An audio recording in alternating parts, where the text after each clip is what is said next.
Welcome to Friday Night Baseball, presented by Jeep at Petco Park in San Diego, California. The New York Mets take on the San Diego Padres. New York Mets baseball on SNY is brought to you by Jeep, now celebrating its 75th anniversary. By Bob's Discount Furniture, shop in store or online at mybobs.com. By State Farm. Tonight's State Farm agent of the game is Pat Cawley of Glendale, New York. Contact Pat at patcawley.com. By the new JetBlue card. And by Heineken, open your world. About as far away from New York as you could be at this very moment, the beauty and splendor of San Diego, California, the coast. There was some rain in the forecast earlier today, but right now, pretty perfect. Surf's up in Southern Cal. Welcome inside Petco Park. I'm Steve Gelbs, Gary Cohen, Ron Darling along in just a little bit. The Mets dropping game one yesterday of their 11-game West Coast trip, 5-3 to the San Diego Padres. Padres pitcher Colin Ray got into the 7th inning with a no-hitter before Yoenis Cespedes broke it up with 2 outs in that inning. Mets mounting a little bit of a comeback in the 9th. 2 home runs to cut the deficit to 5-3, but ultimately dropped their 10th game of the season, now 17-10 on the year. And those home runs, even in a loss, it continued a trend for the Mets this year where the home run, in a lot of respects, you could call it a first world problem, has been the way that the Mets are scoring this year. 55.3% of runs coming off of home runs. The guy to my right has 4 of them on the season, and that is Michael Conforto. Conforto out of the lineup tonight, but gives us a few minutes here as we look forward to tonight's game. And Michael, the home runs I just mentioned, first world problem. We make a big deal of it. Too many home runs are the way that you guys are scoring the runs in the clubhouse. Is that something that is talked about, is thought about? Are you guys aware of that statistic? And do you feel like it's a problem at all? Oh, I definitely don't think it's a problem. I mean, we're happy anyway we're getting runs up there. As far as the clubhouse, you know, I wouldn't say we talk about it all that much. I mean, we're aware that we're hitting a lot of home runs, but you know, it's not a big deal in there. So I think everyone's aware of their ability, you know, and being able to hit the long ball. And but really, our approach is just to go up there and have good at bats. You know, if you get a good pitch and a good count, put your best swing on it, put your A swing on it, as the hitting coaches say, and so the result has been a lot of home runs and some good at bats. So we're trying to stick to that.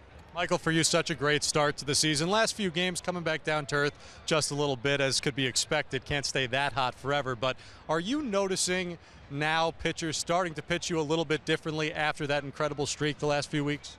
Yeah, well, I think there's always going to be adjustment. There's always going to be some changes, and you know, I've been pitched pretty tough, and that's not to say that I haven't had pitches to hit. I've definitely had mistakes. I've fouled them off, or I've you know, maybe gotten myself out, rolled over on them a little bit. But for the most part, I feel very comfortable at the plate. I feel very, you know, I'm seeing the ball very well. So there's nothing to, you know, freak out about or anything. This is baseball. You have your ups and downs, and you know, like you said, you can't stay hot like that all year, and so I'm just I'm hanging in there, and I'm keeping my head down, working hard, and you know, I'm sure the hits will start to come back very, very soon. Michael, appreciate the time so close to game time. Good luck tonight. Enjoy the night off. Yeah, thank you very much.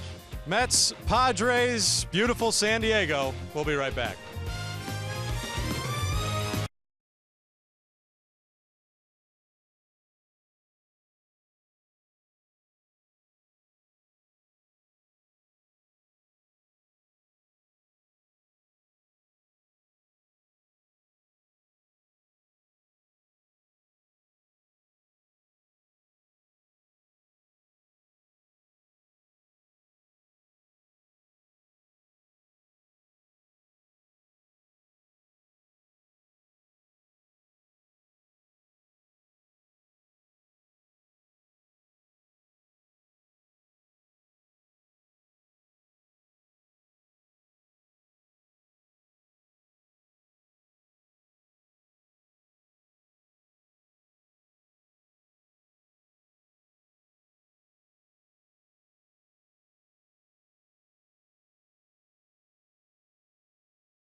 by Jeep, now celebrating its 75th anniversary, a lifetime of freedom in a world of adventure. Get to Citi Field for Free Shirt Friday on May 20th when the Mets face off against Milwaukee Brewers at 7:10. All fans in attendance will receive a t-shirt featuring the Mets' fantastic pitching staff etched into Mount Rushmore, courtesy of Goya. For tickets, visit Mets.com/FreeShirtFriday. It's now time for greater coverage of baseball, brought to you by T-Mobile, the marquee matchup in the majors, Cubs and Nationals, and yet again the Cubs coming through today with an 8-6 win, second in a row over the Nationals. The Cubs now 22-6 to start the season, best start in franchise history. If they go just 500 the rest of the way out, they will win 89 games. Unbelievable start for the Chicago Cubs. Tonight's pitching matchup between the Mets and the Padres, Noah Syndergaard and Drew Pomeranz. A lot of strikeouts in both of those arms. The second and fifth in the NL in terms of strikeouts per 9 innings.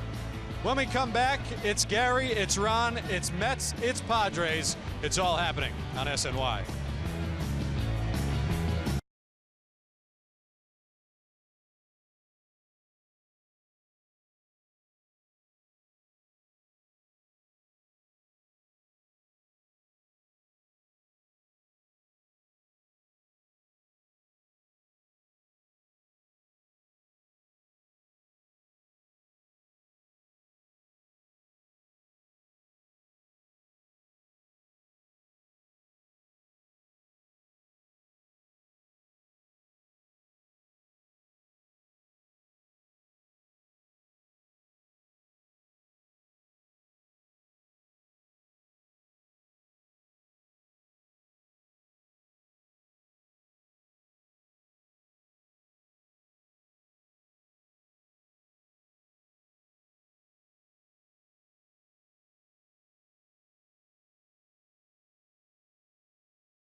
Starting lineup brought to you by Geico with a lefty on the mound, a little different look. Conforto sits, as does Neil Walker for the first time this year. Juan Lagares will play center field and hit second. Rene Rivera gets his third start facing his former team.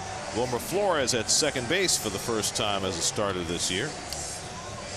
Well, Drew Pomeranz pitching for the Padres. He's been very good for his team. You see his Toyota numbers. Coming off a great start against the Los Angeles Dodgers, who only gave up 3 hits in 7 innings and 1 run. Lost 1-0 to Clayton Kershaw, who drove in the only run against Pomeranz in that game. Curtis Granderson leads off 1 for 4 with a home run last night. Pomeranz misses up and away, and we're underway in San Diego. Curtis Granderson has an odd streak going right now. He's reached base in 36 straight road games, which is 3 shy of the Mets club record. Club record for reaching base consecutive road games, Moises Alou. Of course. Doesn't surprise you in the slightest, does it? Of course. 39 straight times he reached base in road games in 2008. He could get 2 hits in a game right now with no practice. Sure he could. There's a call strike to Granderson. It's 2-1. Well, very much like Syndergaard, Pomeranz, for you folks at home, pitches kind of out of the stretch. He just takes a little step back and then lets it fly. Pomeranz at one time a very highly regarded prospect. He was the 5th overall pick in the draft by Cleveland back in 2010. I mean, it doesn't get any simpler than that. Just steps back, lets it go. He's got a great arm. And you're right, Gary. So much promise.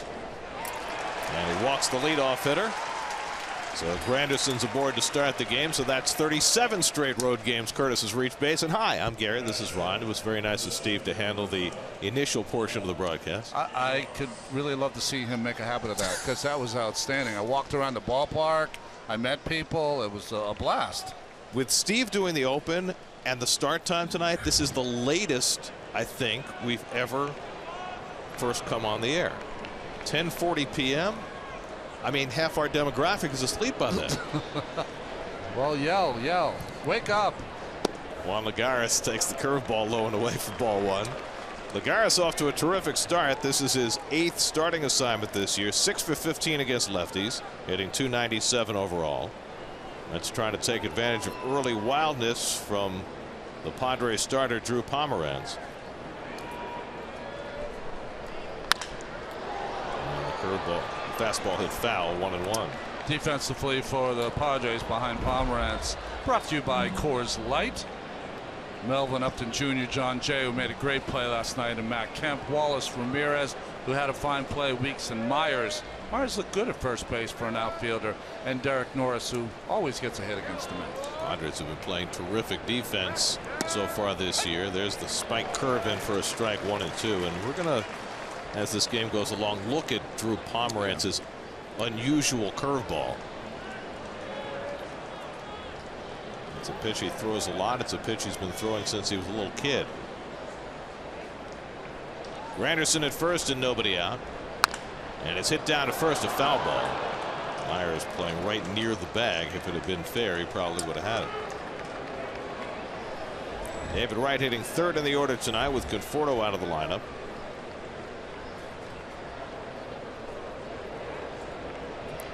Well, those are his numbers. His numbers as a starting pitcher have not been great. As a reliever, they're real good, real solid. ERA just over 2. Last year he was used primarily out of the bullpen in Oakland. 53 appearances, only 9 starts. Pitched to a career best 1.19 whip. Rockies got him in a trade, the trade that sent Yonder Alonso to Oakland, and it made him a starting pitcher again, which is where he began his career. Lagares gets jammed and pops one up. Jamal Weeks going out, and he makes the grab for the first out of the night. Drew Pomeranz should be a star in this league, but we see this a lot with left-handed pitchers. Sometimes it takes them 3, 4, 5 years before they kind of figure it out, but he has all the earmarkings to be a star in this league. And let's see if Darren Bolsey, the pitching coach, can get it out of him here in San Diego. This is a great place to pitch. It's a pitcher's ballpark. They've got a good defensive team, and so far so good for Pomeranz. Batting average against him just 194 through his first 5 starts. Here's Wright, who was on base twice with walks last night, otherwise 0 for 2. And David takes off-speed pitch for a strike. Pomeranz reminds me a little bit of Jay Happ. You know, it took Jay a while before he figured it out, and now he's pitching as well as any left-hander in baseball other than Kershaw. Happ got his 4th win without a loss last night for Toronto. Curveball bounces in there, and Norris knocks it down. Ball and a strike. So this is the Mets deal here. Curtis gets on with a walk. He will stand on first until one of the Mets hits it out of the ballpark. That's kind of how the offense has been. That's the plan. Mets have outscored the opposition 21-4 in the first inning this year, and a lot of that has been home runs. You see David's career numbers against lefties, 5 for 15 so far this year. Never want to sit right against the left-hander. Mets are going to face a spate of them on this trip. And Pomeranz misses with a curveball, 2-1. Mets are scheduled to face 3 lefties in their series in Los Angeles. It starts on Monday. So for the first time this year, Mets are facing a run of left-handed pitching. This is only the 4th lefty starter the Mets have faced in 28 games this season. Another curveball, and that misses, and Pomeranz falls behind 3-1. Pomeranz shaking his head, feeling as though Jerry Lane, the home plate umpire, is not giving him some pitches that he thinks are close. Jerry Lane, crew chief, see the rest of the umpires. He's always had a very tight strike zone. That's how he rolls. Second batter in the inning. The Pomeranz has fallen behind 3-1, and David takes a fastball for a strike. Full count. Jerry and I used to have a few discussions in the day. Ryan Cespedes waiting on deck. Great guy. Great guy. Granderson at first and 1 out. Wright has been striking out less the last week, so see if Granderson runs. He does not, and Wright fouls it off. David had enormous strikeout totals over the first 3-4 weeks of the year. Yeah, and you can't trust yourself to send. Remember the series at home against the Giants? The whole decision in one of those ball games was Bochy sent Posey, kept the inning going, and ended up with Pence with the big home run against Noah Syndergaard.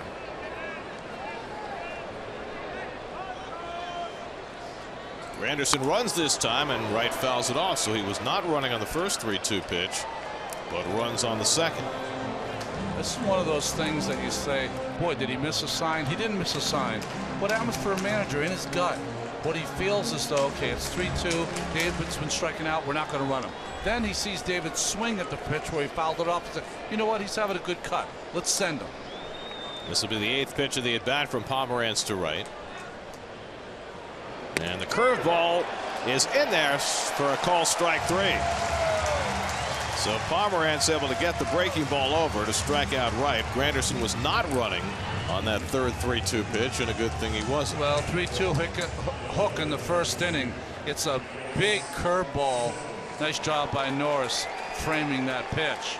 Sometimes what happens with a right-handed hitter, you give up on that pitch because it's so big, and David went down looking.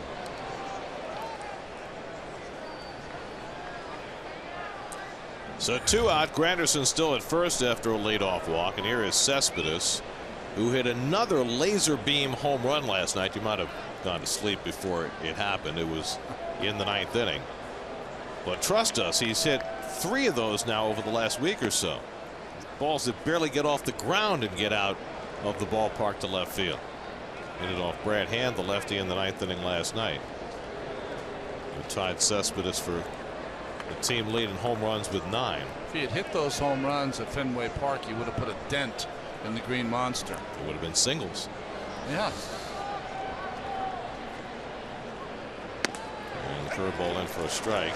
This is last night, that 9th inning home run. Jumped all over that 2-0 pitch from Brad Hand. And someone made the catch. I thought someone made the catch. Very nice.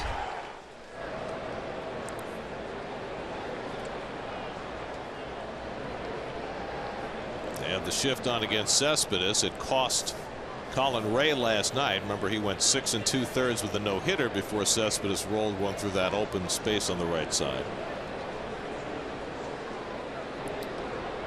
Last night scored 3 runs, all on home runs. 55% of their runs this year have come via the home run.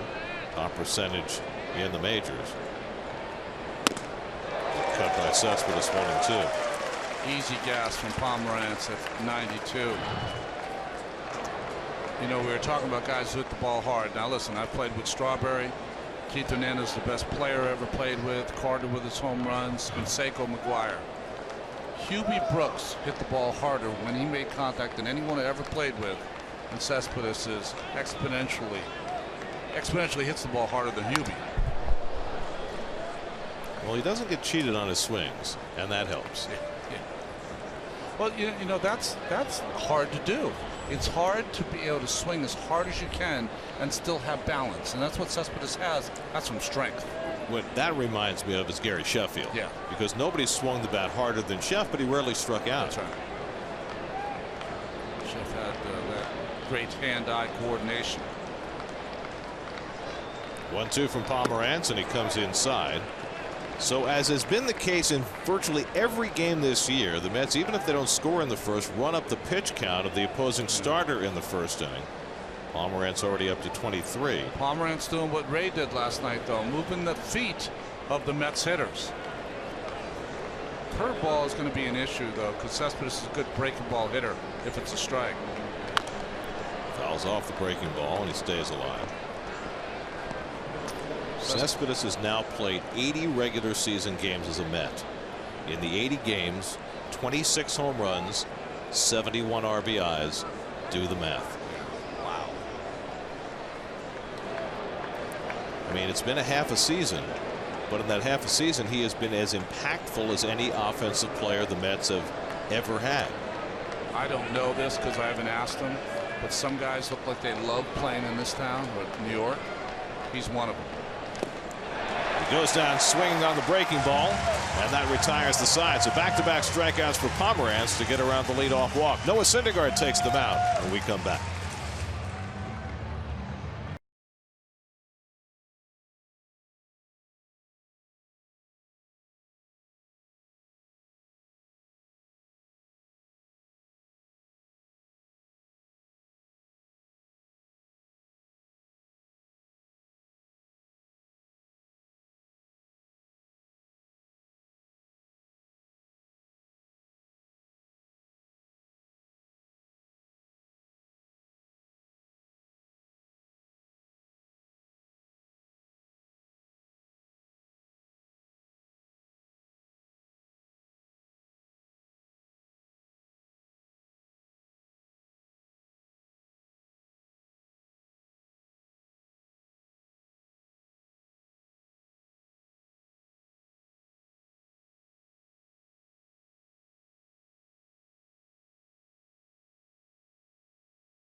Andy Green's team put up 5 runs and 11 hits last night after being shut out for the 8th time, so he puts up the same lineup as last night, not surprisingly. Why wouldn't you?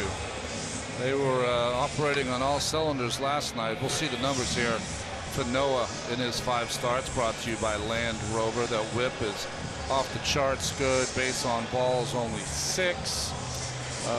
He's been running through lineups. He certainly has gone through some issues, as you all know at home, with runners on base, but expect a big game from him tonight. That's the number not pictured there. 12 stolen bases and 13 tries. John Jay leads off for the Padres and takes a fastball low at 97. Jay was 1 for 4 last night, but his greatest contribution was the catch he made against Curtis Granderson, and a remarkable sliding play on the warning track in left center that kept Colin Ray's no-hit bid intact. And Syndergaard throws one by. I'm 1-1. Got some heat on that. Noah's average fastball velocity in his last start against the Giants was 96.6, the lowest in any start this year, which I think is pretty hilarious. So the first 3 have been 97, just to let us know. His best average fastball velocity came in that remarkable game in Philadelphia when he kept hitting triple digits. His average was 99.3. 0-2 to Jay. Will Myers and Matt Kemp to follow. And Jay lines one over right and down the line. That's a fair ball. Hitting off the tarp and sticking. Usually that tarp is buried under the stands, but it's out on the field because we had rain last night and we have a threat of rain tonight. And so Jay found the perfect spot to place it for an opening 2-base hit. Well, we always talk about how we like John Jay. 4 straight fastballs in a row. This one split the heart of the plate, and Jay was up to the task. And fortunately, Cespedes didn't go over and throw up his arms like he did in spring training. Yeah, he went and got this one. Very nice of him. He does that in left field. It's center field that he has the issue. So a leadoff double for Jay, and here's Will Myers, who delivered the keynote last night with a first-inning home run against Jacob deGrom. Hit it well over the center field fence. Myers off to a terrific start, hitting over 300, 6 home runs. You know, former American League Rookie of the Year. What I found interesting is as soon as he came in, he was right out there, first one before John Jay, looking at Syndergaard and trying to time him. And then when John Jay was up, he literally was on the dirt checking out the pitches by Syndergaard. Cabrera handles the high hop. Jay advances. Myers retired for the first out. Good base running by Jay. He's on third with one out. Well, why that's a good play for you kids at home that play is that when you take your lead, you look where the shortstop is. If he's right behind you and the ball is to your left, you can go, because it's too difficult for him to stop and try to throw that ball to third. Anything to your left, you proceed to take the extra base. Nice base running by John Jay. The Mets are going to bring their infield in the first inning. Not a big fan of this. Very surprising. As electric as their offense is. Matt Kemp at the plate with a runner at third and one out, and he takes a fastball on the corner for a strike at 99. What I don't like about the infield being in early like this, Gary, is that you throw a good pitch in on a Kemp, he pops it up and it just goes over the infield. It could be a hit. I don't know. It could lead to a big inning. I look at it this way: if one run's going to beat you, then it should beat you. That's how it goes. Here's the way I interpret this move by Terry Collins. The Padres lineup is only about 3 deep at the top. Now they had a good offensive night last night, but once you get past Kemp, there's not a lot of firepower. And I think what Terry's figuring is, even if you give up a hit here, that Syndergaard can put the brakes on what could be a big inning. Right? Maybe. Does that make any sense to you? No, it does make some sense. The issue being, though, when you have, if you're assuming that he's your best hitter, then what you're doing is you're putting your infielders in harm's way because he's more apt to hit the ball hard somewhere. He just chased a slider off the plate, so Syndergaard has him set up on 1 and 2. Rivera sets up outside again, and it's hit in the air to center field. Medium depth, Lagares under it. Tagging at third is Jay. Here comes Jay, and Lagares' throw is well up the line, and Jay scores easily to give the Padres a 1-0 lead. So a double, a ground out, and a sacrifice fly, and Lagares' throw well off the mark. Well, what happened to Lagares is he tried to run up on it and get himself some momentum, but he double clutched going in the glove and didn't get a handle on it, and that's why the throw was awry. I mean, he was going to have a hard time throwing out John Jay, who's got good speed, but once he double clutched, that was it. I believe that ball was rolling around in his glove as he tried to get a handle on it. And I hear some people every once in a while, I'll hear people go, well, you know what, he threw it over the Wallace broken bat, and a ground ball to Flores for the out. And the end of the inning. Hear people say all the time, well, you got to throw it to the cutoff man. Not in that circumstance. You throw it in the air to the catcher. No other base runner, no reason to hit the cutoff man. Syndergaard gives up a first inning run, 1-0 Padres.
48 hours in San Diego than I think we've seen the last 20 years combined.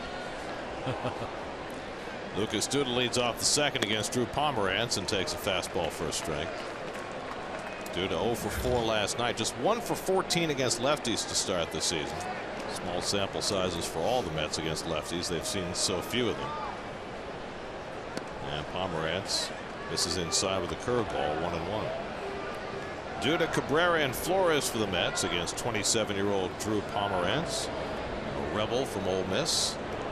Well, his whole family, brothers, dad, everyone went to Ole Miss. Grounded into the shift, and Jamal Weeks throws out Duda 1 away. Well, you see the Padres are wearing the mustard and mud tonight. That's a San Diego tradition. Those were their original colors.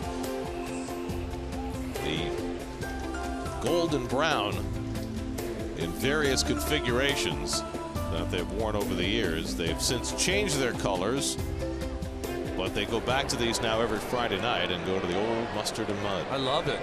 I think it looks great. Now the newer version's much better than the older version, personally. A little tidier. Yeah.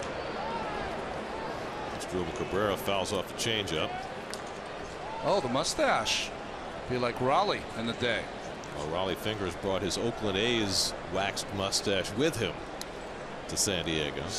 Raleigh threw a lot harder than most people thought with a great slider. Great slider. Pomerantz busts Cabrera inside, a ball and a strike. Cabrera 0 for 3 last night. His batting average for the first time in a while dipping below 300.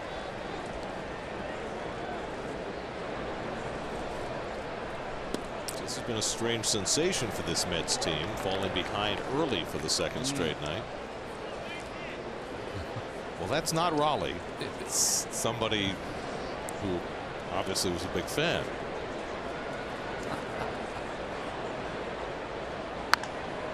The fists of Cabrera, 2-2.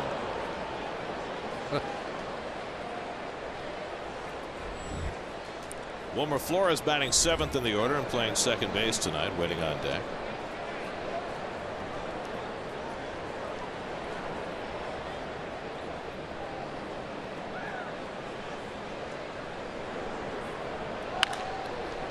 Drew Pomerantz came from a real baseball family. You mentioned his dad and his brother going to Ole Miss. His brother was drafted, never made it to the big leagues. But his great grandfather, a guy with the great baseball name of Garland Buckeye, wow, was a pitcher, a left-hand pitcher in the 20s. Pitched primarily for the Cleveland Indians. So his baseball roots go back a long way. Alexi Ramirez throws out Cabrera by a stride. 2 out. Well, Gary and Howery are back, and they're looking for new challengers. Think you can beat them at Mets Trivia? Audition for the next Beat the Booth from home. For details on how to online video audition for Beat the Booth, check out sny.tv today. I hope this year they ask a question about Garland Buckeye now that I've studied up on it. You know how I asked you about did they give the socks away to when is your show coming? Not soon enough. Popped up in the shallow left a mile high. Melvin Upton uses 2 hands to put it away, and Pomerantz is a 1-2-3 inning.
stadium is over, but after the baseball season ended last year, Petco Park was turned into a 9-hole golf course. That's a little different. That's a little inside out swing there. You got to do a little better job staying inside the golf ball. But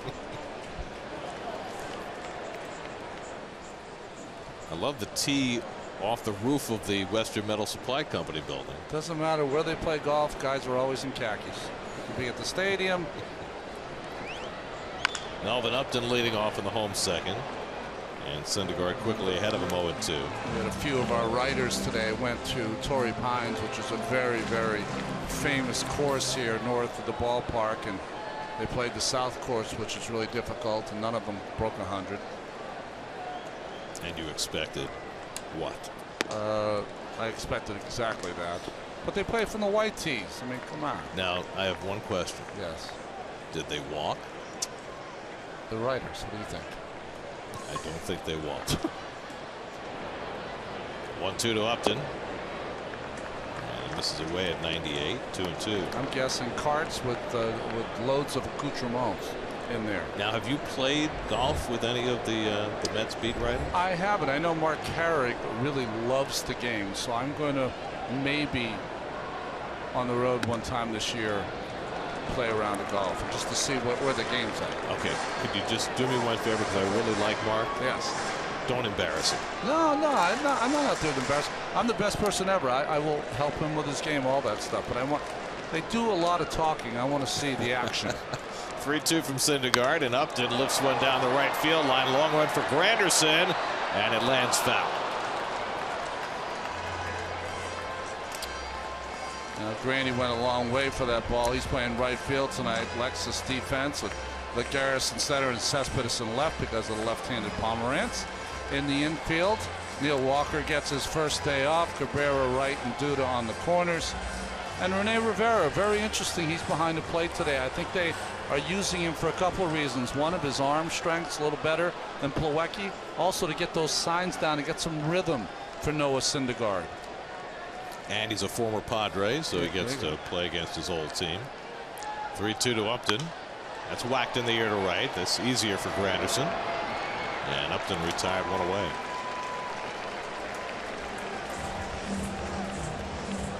Still a little lost when I watch. It's hard for me to call Melvin, but Melvin Upton Jr. play.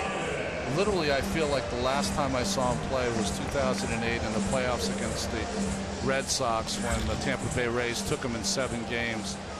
And if you had asked me after that series, I would have said he's one of the top 5 players in all the game. And it just has gone away for whatever reason. Well, raw talent still there. The ability to turn it into consistency on the baseball field, not. Yeah, raw talent. And he was clicking on all cylinders, but once he got the big contract, it hasn't worked. Alexi Ramirez 1 for 4 last night, and he lines one to the left field for a base hit. So Ramirez turns around the fastball from Syndergaard and has the Padres' second hit. You know, Keith brought something up pretty unusual that I did not think about, and that was most of the pitches that Syndergaard throws have been on the outside part of the plate. And the hitters have been taking a little advantage of that. When we saw him in the first 2 starts, threw a lot of 2-seamers down and into righties that ate them up. Broken bats, fouled off their foot. That has not been the case the last couple of starts. Well, here's Derek Norris, and it's been a long time since the Mets have been able to retire this guy. In fact, the last pitcher in a Mets uniform to get Derek Norris out was Noah Syndergaard last July at Citi Field. That was the game that Syndergaard threw 6 perfect innings against the Padres. Norris went 0 for 3 that day. Since then, he's 8 for 8 and a walk against Met pitching. 5 for 5 in that famous rain game in late July last year, and then 3 for 3 and a walk last night. And a bomb. Alexi Ramirez, 17 bags last year. 30 was his high with the White Sox a few seasons ago.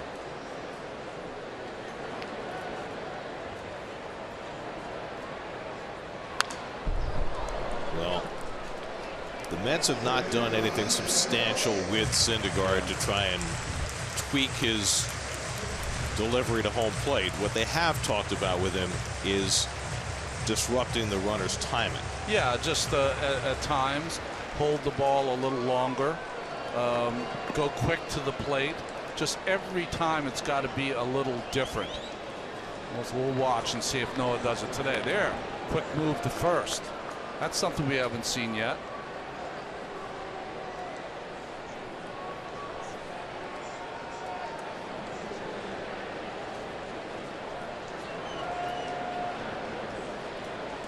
A little bigger lead for Ramirez. 0-2 to Norris. Syndergaard and a little closer attention. But you see how that move is very quick, Gary? What he needs to learn how to do is occasionally when they call for him to throw over, hold it for 2, 3 counts, then throw it over. It's like quicksand to guys who love to run.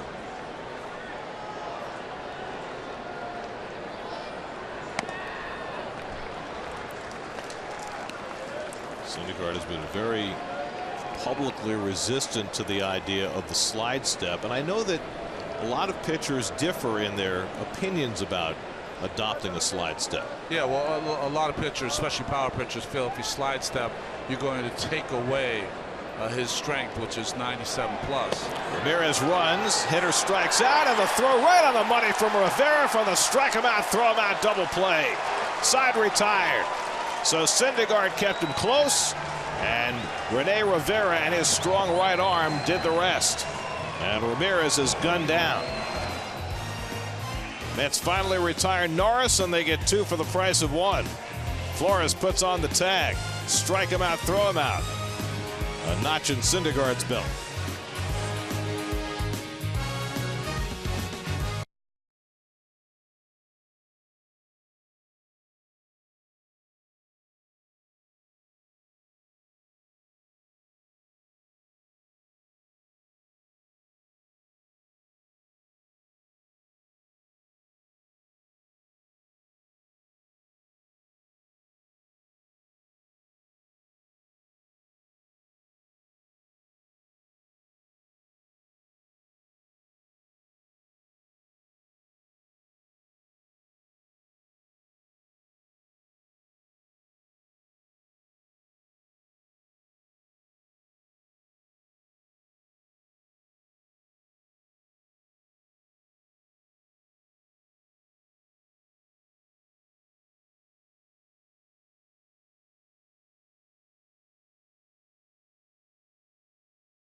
Noah Syndergaard holding the runner, but this is the comparison going back to last start between Syndergaard and the way DeGrom gets rid of the ball. DeGrom's ball is already on the way, and you can see the Syndergaard's ball is already pointed. Still pointing towards second base. So we're talking about a 1-2, 1-1-5 for DeGrom, and a 1-3-5 to 1-5 time for Noah Syndergaard. That is death for a catcher and great for base stealers. Of course, it also helped to have the right arm of Rene Rivera behind the plate. He threw a bullet to second base to get the out. It's a long time since I've seen a guy be able to throw the ball like that to second base in a Mets uniform. This is why Rene Rivera has lasted as long as he has in the big leagues. He'll hit a home run every now and again, but mostly he's there for his defense. And he certainly showed it off on that throw to get Ramirez by a healthy margin. Syndergaard on deck. Curtis Granderson behind him. Mets down 1-0, looking for their first hit against Drew Pomeranz. Rivera, who played a couple of years here in San Diego, hit a home run in his last start on Wednesday afternoon.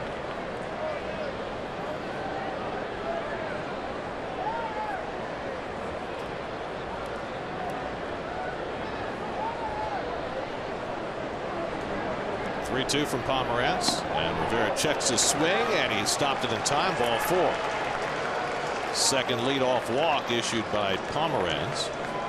Sunday here from the Jets' newest draft picks, Darren Lee and Christian Hackenberg. Plus, get a full recap of rookie camp on an all-new episode of Jets Nation Sunday at 8, only on SNY. So Syndergaard is up. Padres will look for the bunt.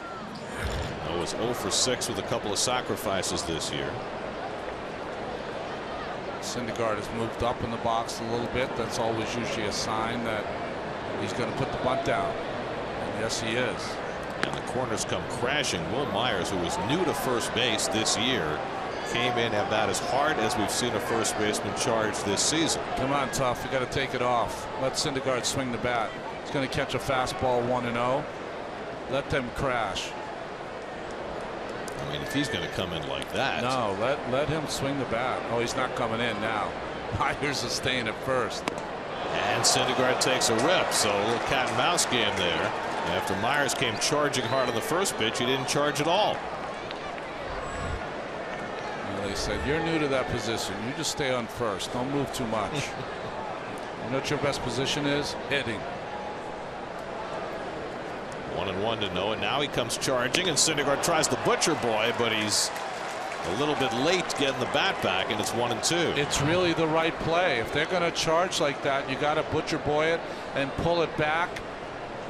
But on a curveball like that, he's probably not going to hit it. If he's charging that much with Rivera running, that's going to turn into a double play. 1-2, and Noah tries to get the bunt down, but can't connect on the curveball, and it's strike 3. Third strikeout for Pomeranz. What happens with pitchers on a curveball? Watch Syndergaard bat. See how the bottom drops and he stabs at it? His head was good. He kept his head very straight. That's good. But every time on a curveball, you feel as a pitcher, you've got to drop the head of the bat to catch the ball as it curves. Got to keep the bat up. Top of the bat has got to be above the bottom of the bat. So Rivera remains at first with 1 out. Here's Granderson, who walked his first time up. That curveball is something else, and we talked about it earlier. It's a different pitch than most standard curveball. I was taught the same pitch when I was a kid. I know he calls it something different. It was called the slip pitch when I was a kid because it's supposed to not hurt your arm when you throw it, because you're able to throw it pretty much with a stiff wrist and there's not a lot of torque on your elbow. I remember as a kid my dad taught me to pitch, and it was a difference maker. Although I didn't pitch, my brothers used it much more than I did. I mean, the way Pomeranz describes it, he says his dad taught him to hold his finger against the seam and flick the seam, and that's how he gets the curve. Flick it, gets the seams to start to turn over. So there's no snap of the wrist. No, I mean, there is a snap, but not like the snap like the guys that really let that curveball go. So it's to protect your arm. And is that legit? Does it protect your arm better than throwing a standard curveball? I don't know that, but anytime you can not tweak your elbow and turn it over as much is always a good thing. Always. He's behind Granderson again, 3-1.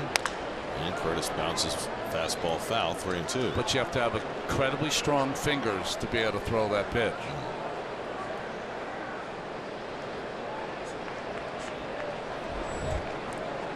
Juan Lagares on deck.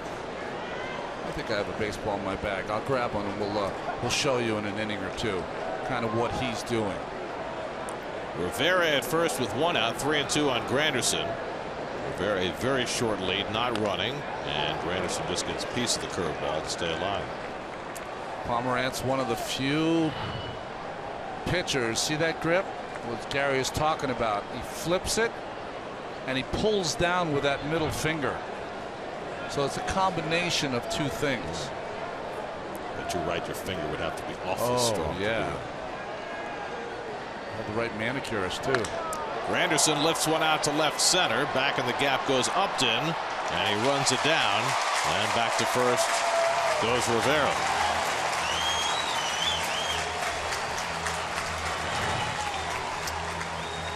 Now, after he pushes off with that finger, it's more of a traditional grip. That ball will kind of slip out, and it comes off that middle finger, and that's where it starts to get the rotation. It's a beautiful pitch. It's a great pitch to teach your 13, 14, 15-year-old son or daughter. It was Juan Lagares who popped up his first time up. So I guess my next question would be, why do more pitchers not use it? It's a hard pitch to learn. We talked about how strong his fingers have to be. And a lot of times, I don't know if this is true about Drew, who is, what, 6'5", 245 pounds. A lot of times you can't throw this pitch unless you're a big kid when you're young and have some big hands. Big he is. You got two pitchers in this game, both of whom are massive. 6'6", 240-pound specimens. 1-2 to Lagares, who popped up his first time. Hey, how about the season debut of the year tonight? Yeah, right. In St. Louis, Jung-Ho Kang of the Pirates, who had that horrible knee injury he suffered last year. First game of the season, 2 home runs. 2 home runs. Unbelievable. Played third base. Good for him. It was interesting, you know, with all these new slide rules.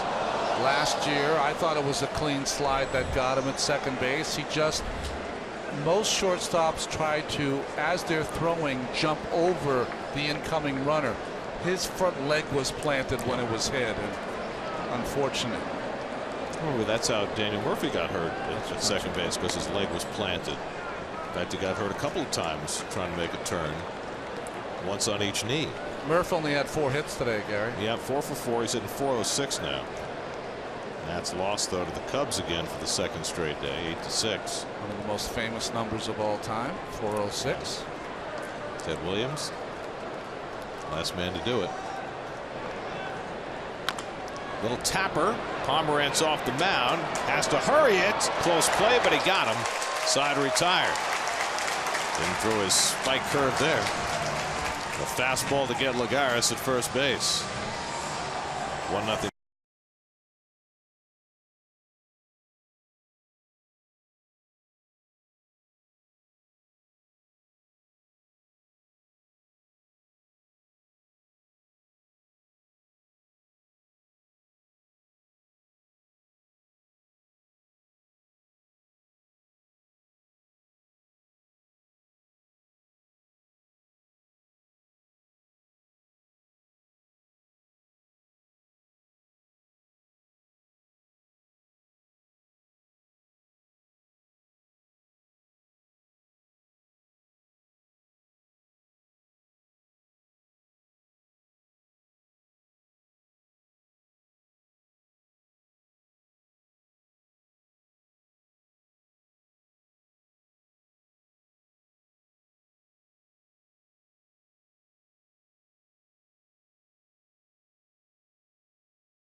1-0, but a step in the right direction with his delivery with men on base. You know, we compared him to Jacob deGrom, who holds on runners really close.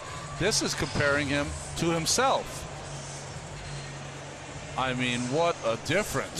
Now how did he do that? What did you see? What he's doing, he's a tiny bit closed than he was open before, and he's leaning forward. So just by gravity, his momentum is closer to the plate than it was before when he was kind of sitting on his heels.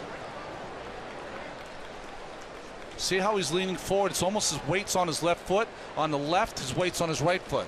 That can be the tiniest bit of difference to get the runner at second base. I mean, that's beautiful to see, to make a adjustment within one start.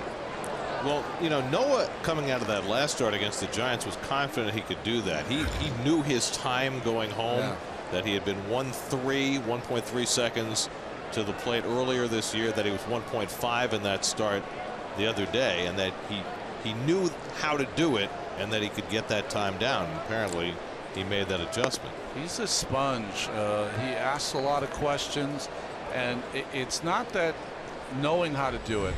To do it within a game is very, very impressive for a young pitcher. You got to give Danny Worthington credit too, of course. Jamal Weeks leading off in the home third. 1 for 3 last night, and Weeks hits one deep to center field. Lagares back on the warning track. He's got room to make the catch.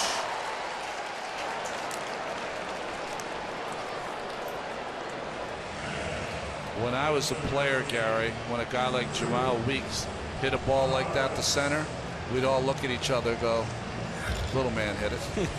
All say the same thing, because he got all of that. So 1 out and nobody on. And now Drew Pomeranz, pretty good hitter, lifetime 205.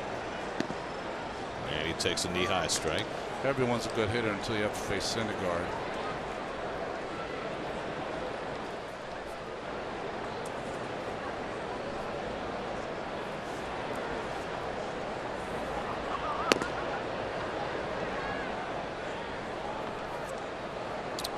Well, there's some of the particulars on Noah Syndergaard. You see the indication at the bottom, the 1.141 FIP. FIP is fielding independent pitching, which is a measure of what they call the 3 true outcomes in baseball: walks, strikeouts, and home runs, and basically takes everything else out of the equation. The theory of it being that those are the only things that are directly within a pitcher's ability to control. Yeah. Now, you can certainly make the argument that contact, poor contact versus hard contact, which leads to outs that have nothing to do with strikeouts, walks, and home runs, also is within a pitcher's control, but that's a matter of opinion. If you're a pitcher who gives up a lot of weak contact, I will show you a really good pitcher.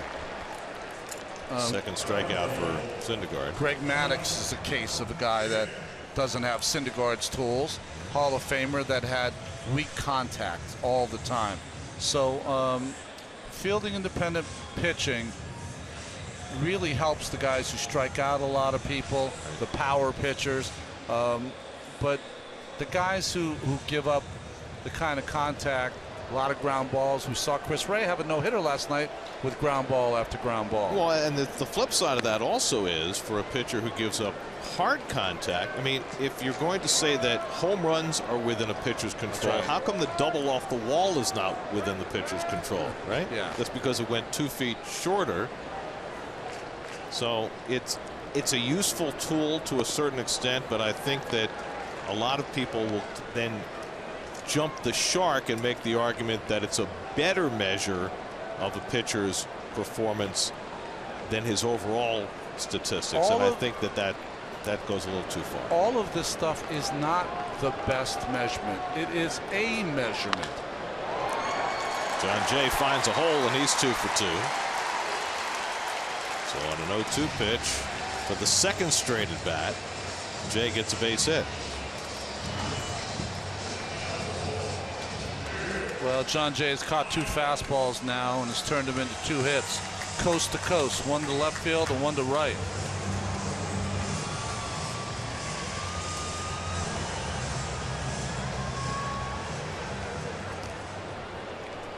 But I do like that we're introducing the sabermetrics and some terms that are being thrown around that people don't always know what they mean.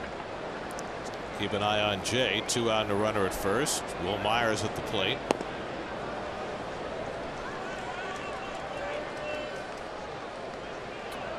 You know, whenever I think of sabermetrics, I think of it as an unbelievably useful tool to evaluate talent in the off season. Guys that you're trying to project what they can do.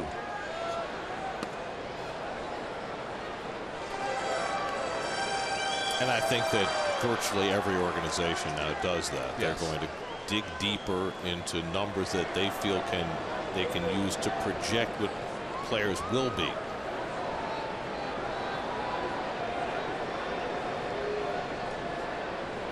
But you know, a lot of the times it works.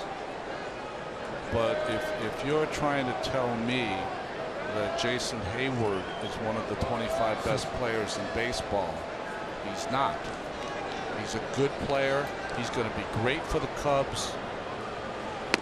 He's going to be a great addition to an already great team. But Jason Hayward is not one of the elite players in the game. He's one of the elite defenders in the game. Yep. But he's not one of the elite players in the game. Sabermetrics came at the right time for him in his contract. 2-1 to Myers, who bounced out to short his first time up. In the air to right, Granderson toward the corner near that short wall, and he makes the catch. Shortest part of the ballpark, and Myers almost found it in that little jury box, but Granderson right up against the fence to make the grab. That gets Syndergaard through the bottom of the third unscathed. Still 1-0 San Diego.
All right.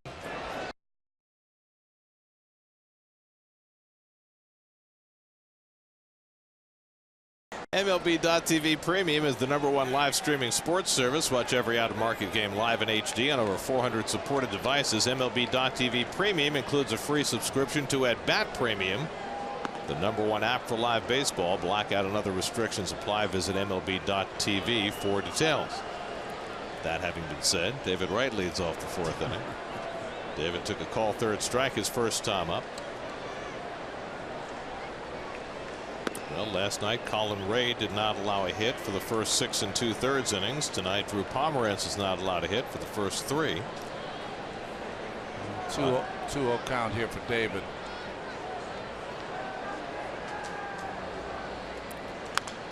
Padres through last night had played 7,519 regular season games, exactly 500 fewer than the Mets had played before Johan Santana threw the Mets' first no-hitter. Padres are the only franchise that has not had a no-hitter. And Pomerantz has already walked the leadoff hitter twice tonight. Is behind on right 3-1.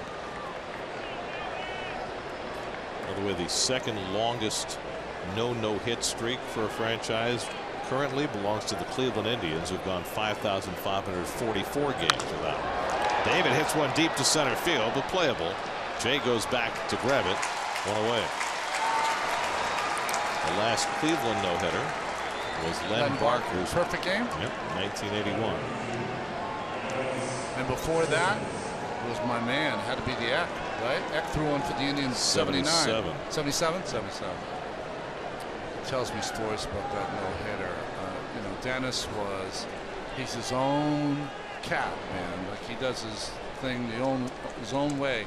And he said with 2 outs, Gil Flores, who I played with in AAA in 1982, was on deck. And Eck got 2 outs, and he said, I said, what did you do? Like, were you nervous? What did he say? I wasn't nervous. I started screaming at Gil Flores, get up here, get in the plate. They don't want to watch you. They want to watch me throw a no-hitter. Remember Gil playing for the Mets? That's right. Human muscle. He looked like a middleweight boxer. So strong. He had the hands of stone. Drew Pomerantz living dangerously, keeps falling behind. 2-0 on Cespedes. And that's off the plate. 3-0. Pomerantz has that look of not being very happy with the home plate umpire, Jerry Lane.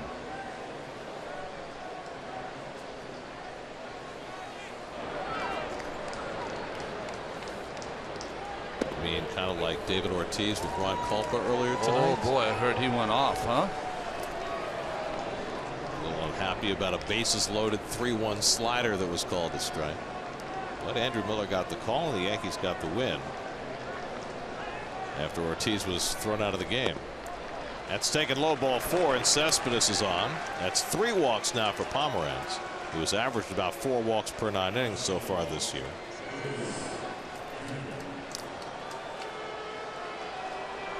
Well, we got a little fire pit in the ballpark here at Petco. I hope they have a TV monitor so they can at least watch what's going on. This is California, guys. This is how it is out here. It's just chill. It's the San Diego Convention Center off in the background. Here's Duda with 1 out and 1 on.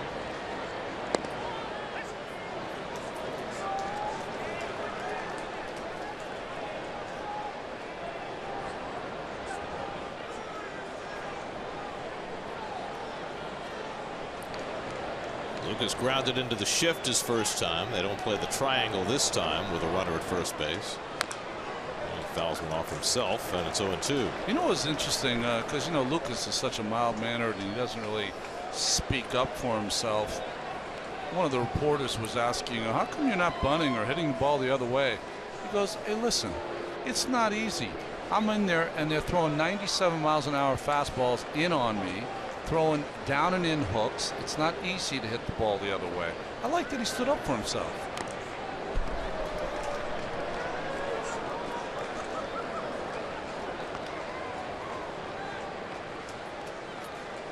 It's nice to see Lucas's parents are here, and his dad looks just like him. His mom and his dad, both very garrulous. Yeah, they're great people. But the opposite of reticent Lucas. I mean, he didn't have a chance to talk at home. Maybe that's it. Couldn't get a word in. His parents are both very, very nice, but I'm saying very outwardly friendly. Yeah. Whereas, you know, Lucas a little quieter.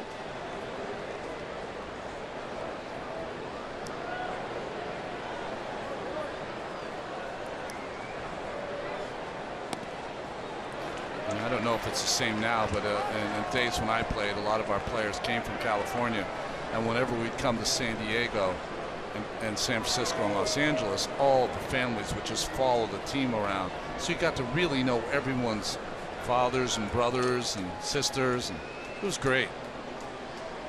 Nearly as many Southern Californians on this team as there used to be. Duda gets a piece, and got Duda and Travis d'Arnaud, who's not with the team right now, but that's about it, right? Yeah. Anybody else? I don't think so.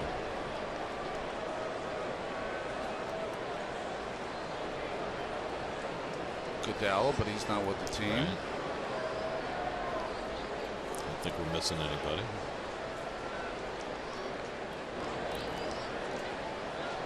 Seventh pitch of the at bat to Duda. Gets it up in the air to center field, and John Jay waiting for it to come down. 2 out.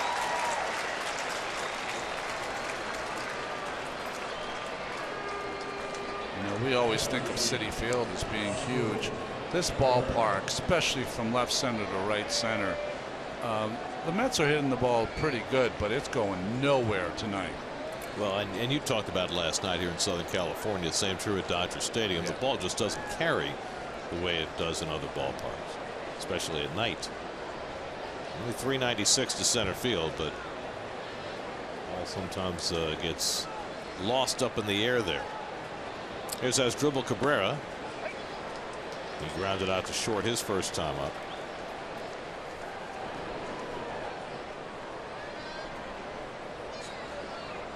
The Mets to the 9th inning last night to get on the board. Got a couple of home runs from Granderson and Cespedes to turn a 5-0 game into a 5-3 final. And they've been stymied early in this one. There's a base hit. The Mets first of the night. Cespedes will go first to third. And Asdrubal Cabrera, who had the Mets' first and only hit against Matt Whistler earlier in the week, picks up the Mets' first hit on this night against Drew Pomeranz. Oh, just a fastball away. Pretty good placement. Oh, sorry. Ball cut more over the middle of the plate. And Alexi Ramirez was really playing Cabrera to pull. Not that he would have had that play anyway. Pull it up the middle.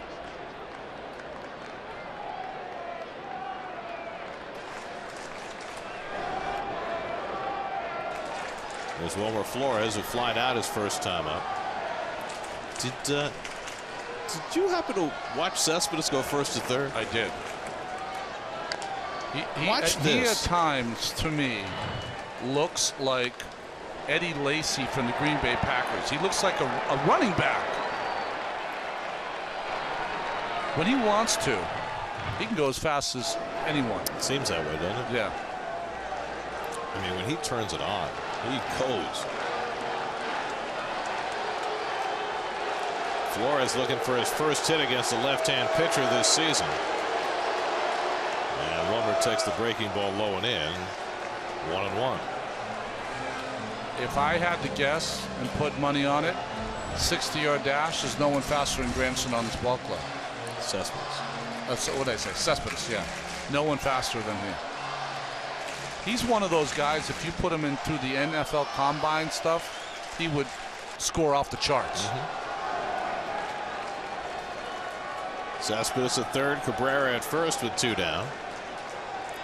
And Flores flailing at the curveball, and it's 1-2.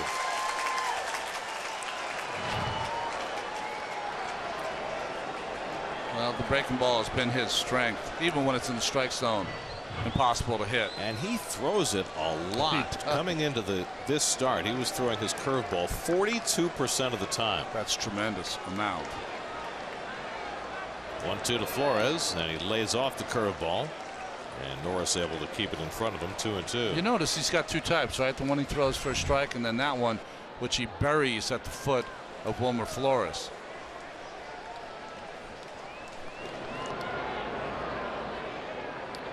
Right at that number tonight with the curveball.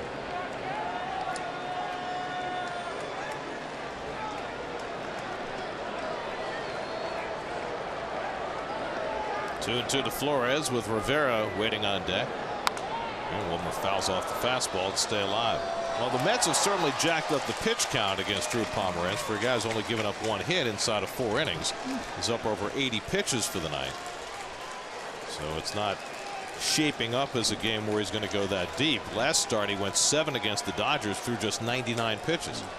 It's not going to work that way in this game.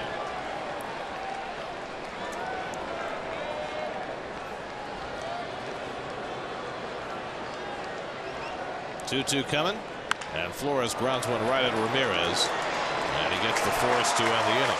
So Pomeranz gives up his first hit, but gets through the 4th inning unscathed. Still 1-0 Padres.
Padres with a 1-0 lead.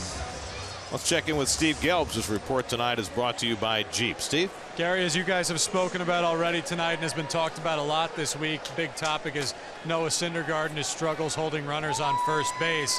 Just to highlight it a little bit more, you have to look at the grand scheme of things, the trend of Major League Baseball right now, where actually last year stolen bases were really historically low. Only 2,505 stolen bases across the league last season. That was the lowest total since 1974.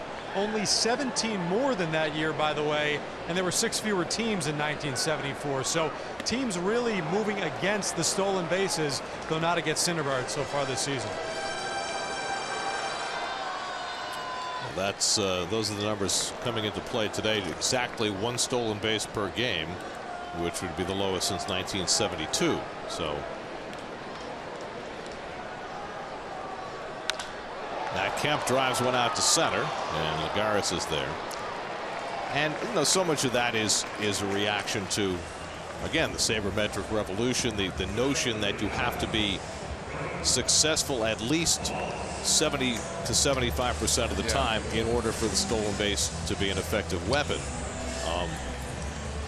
I mean, you think back to the 1980s when the stolen base became such an enormous weapon, and guys like Eric Davis and Ron LaFleur were stealing 80 bases a year. That's Vince right. Coleman came along and stole over 100, and Ricky Henderson.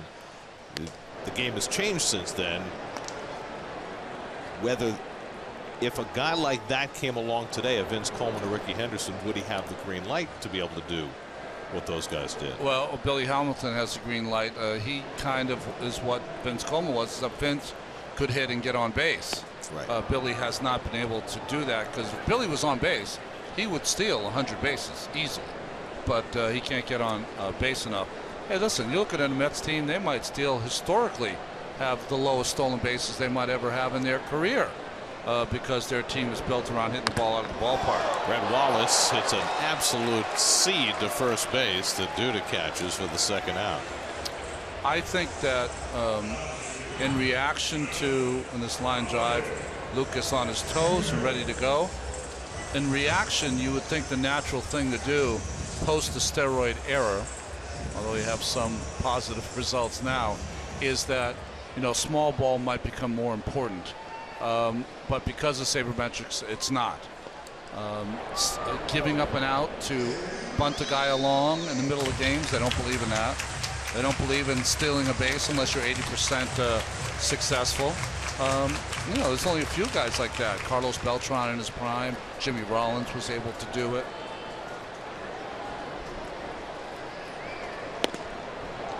And guys, just to kind of harp back on what you were talking about, Gary, with the sabermetrics saying that 70 to 75% of the time you need to be successful to make it worth it.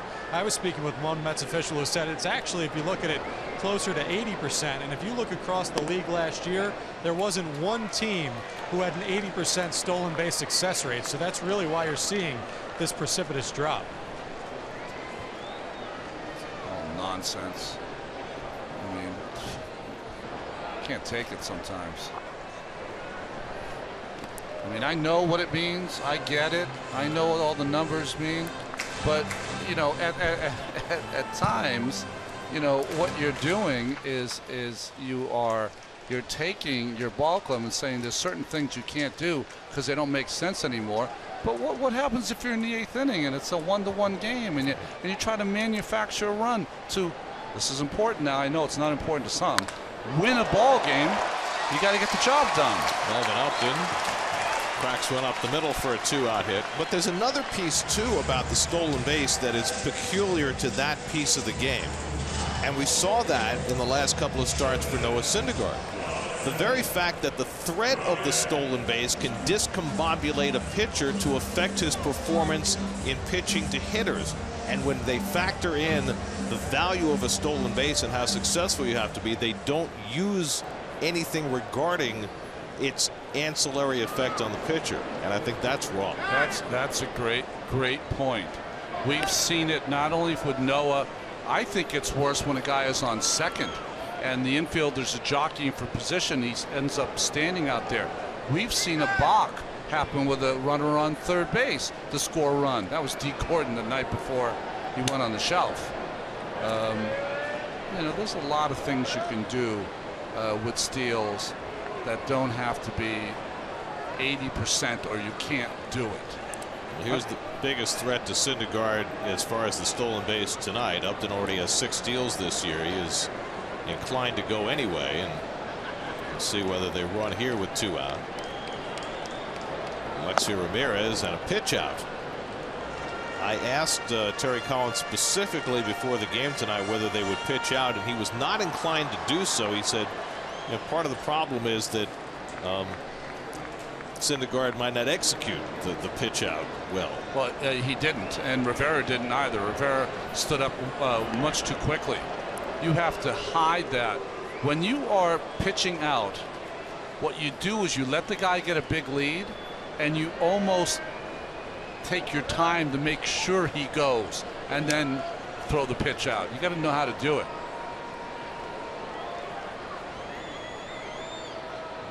Upton runs. It's hit up the middle and a base hit for Ramirez. Upton on his way to third. Lagares scoops it up quickly and gets it in. And the Padres have runners at the corners with 2 outs. So that's 3 straight hard hit balls against Syndergaard.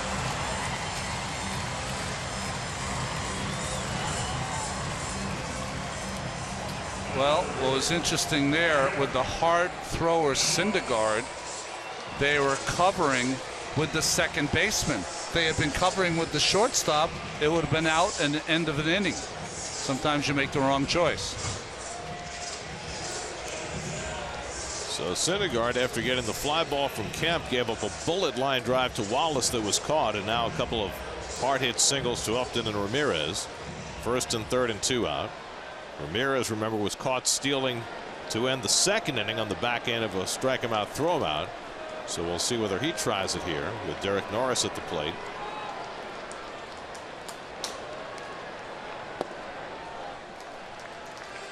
Ball 1 to Norris.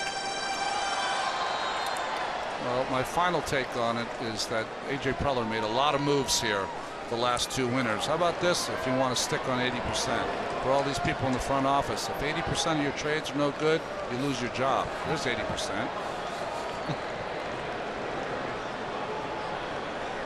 There goes Ramirez. He took off early and no chance for Rivera. He took off long before Syndergaard came out of his stretch, but Noah didn't realize it, didn't step off. Otherwise, he could have had him dead to rights.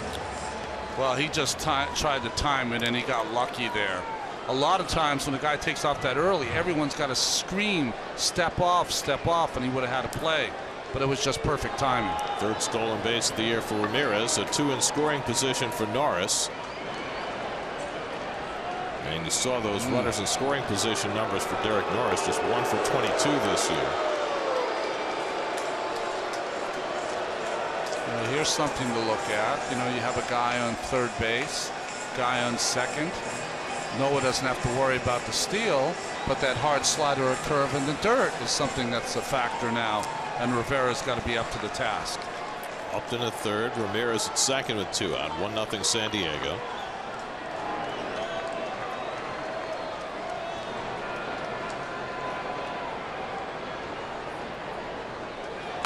And Norris overmatched by that fastball. It's 1-2. Gary, there's one thing that's true for all pitchers. I don't care who they are and how good they are. They all have base runners. At some point, you're going to have 5, 6, 7, 8 base runners in a game. And Noah, at his best, is always taking care of business. But if you're a good pitcher, this is the out you have to have. Always have to have it. 1-2 to Derek Norris. Too high. Right before it strikes midnight in New York, I've got to say, happy birthday, Willie Mays. Oh, geez. Before it's not his birthday anymore. 85 today, greatest player I've ever seen. Happy birthday, Willie. Never got to see him play till too late when he was wearing the Mets jersey. Had some moments. Yeah. 2-2. Popped it up in foul ground. Duda might have a play. Couldn't quite reach far enough. Didn't look like he leaned in quite as far as he might have. What you can do there is you put your hand on the railing there and kind of just lean your body over and give it up. That's the problem with that short fence there. The worst happens that you fall. Lucas is so big, only thing going to be hurt is the fans. So Norris gets a life.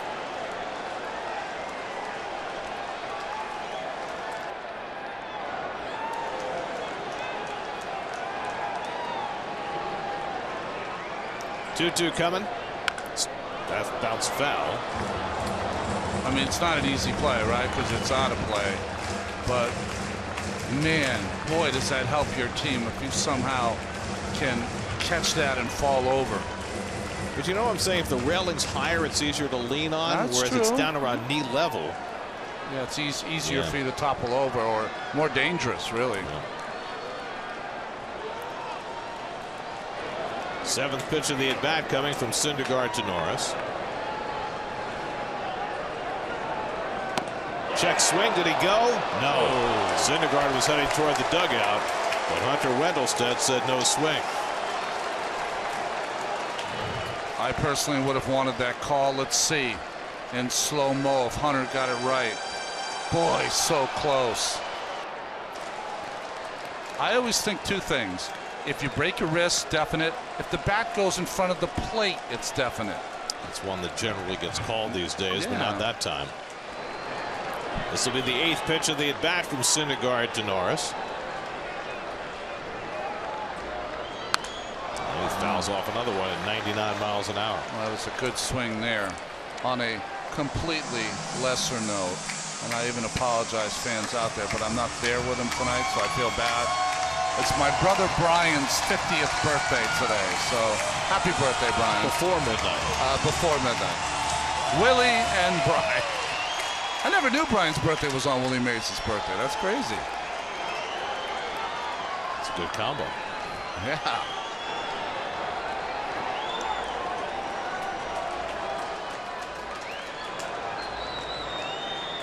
Again, the 3-2. And again, Norris fouls back the fastball. This is my feeling. Derek Norris is red hot against the Mets. He's having some unbelievable swings. I have a base open. The breaking ball is the pitch to go with. The hard slider. The worst that happens, you start over with Jamal Weeks. If you walk him. 2 in scoring position with 2 out. Pitch number 10 coming to Norris.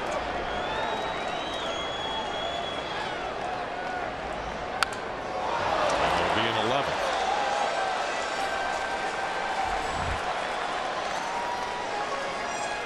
It's that phrase, good old country hard ball. That's what Norris and Syndergaard are doing right now. Syndergaard has not had that strikeout pitch tonight. He's only fanned 2, but one of them was Norris in the 2nd inning.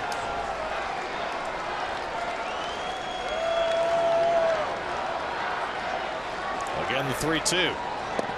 And the breaking ball in there. Strike 3 call. Syndergaard changed the program and got Norris looking on the slider. That gets him through the 4th. Still 1-0 San Diego.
Mini camp.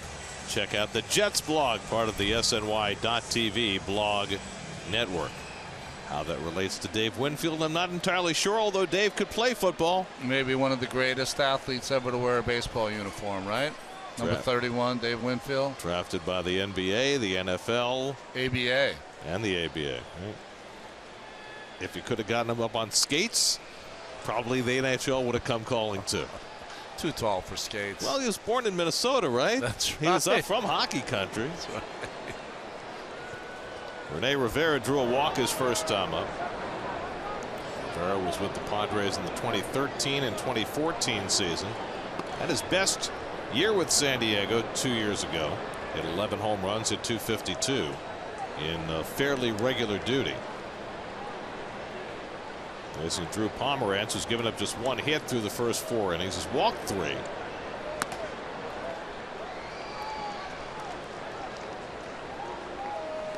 Syndergaard on deck, Granderson behind him. So the starting pitchers for the Padres giving up 3 hits, 12 innings. That's pulled over the bag and a foul ball. Just foul. Tim Tuffle thought it was fair, but that's not a reviewable play. He points into the dugout, but there's nothing the Mets can do about it. Well, we've seen a couple balls we've thought have been fair. And again, I go back to this ball's well inside hard to make the call there, and the umpire's right on it. Got to give him the benefit of the doubt. He's got both eyeballs on it. Trip Gibson. Young umpire nods at Tough and says, "I got it right." Tough looks disgusted. He doesn't think he got it right.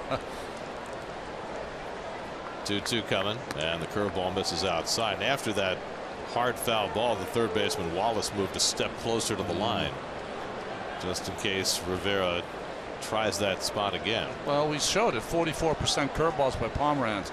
More curveballs right-handed hitters, the more pulled baseballs. High fastball gets Rivera. Fourth strikeout for Pomeranz. After all those curves, Rene could not lay off that high fastball. High leg kick, powerful swing, comes up empty. So one out now. Syndergaard, who struck out trying to bunt in the third inning, looking for his first hit of the season, and takes the curveball inside. It's been a struggle for the Met pitching staff to get their hitting going this year after a tremendous season last year with the bats. Twice in a row now. Madison Bumgarner faced Syndergaard last time, and now another left-hander, Pomeranz. The Mets have done virtually no damage when they faced lefty starters this season. In fact, I think the only runs the Mets, I'll have to look back and check, the only runs the Mets have had against a lefty starter this year was the home run Cespedes hit when he pinch hit against Brandon Finnegan against the Reds. 3-run bomb. On the corner to Syndergaard, 2-2. Well, there's so little lefties that I think it just shocks some of these hitters when they see them, but they won't have that excuse on this trip because they're going to see enough of them. Syndergaard swings and misses. The ball comes off the backstop right back to Norris, who's able to make the play. That's a fortuitous bounce for the Padres on a ball that went right past Norris but came right back to him. See, Norris is disappointed. My fault. I should have stopped that.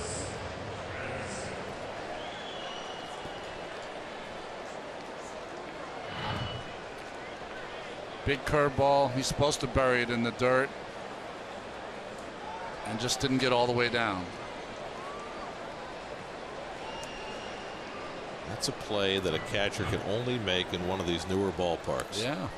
Where the backstop is so much closer to home plate than in the older parks. There's Granderson with 2 out. I mean, I'm old enough that some of the parks, there was so much distance that if you were a really fast guy, you would think of 2. Granderson has walked and fly deep to left, 0 for 1. And that curveball bends in for a strike, and it's 1-1.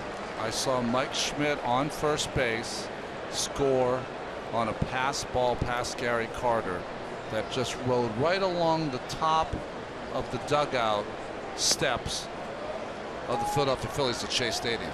It just rolled on the top of the steps, looked like it was going in. By the time Kidd got to it, Schmidt had gone all around the bases. Because if it goes in the dugout, he'd have to stop at second. Exactly.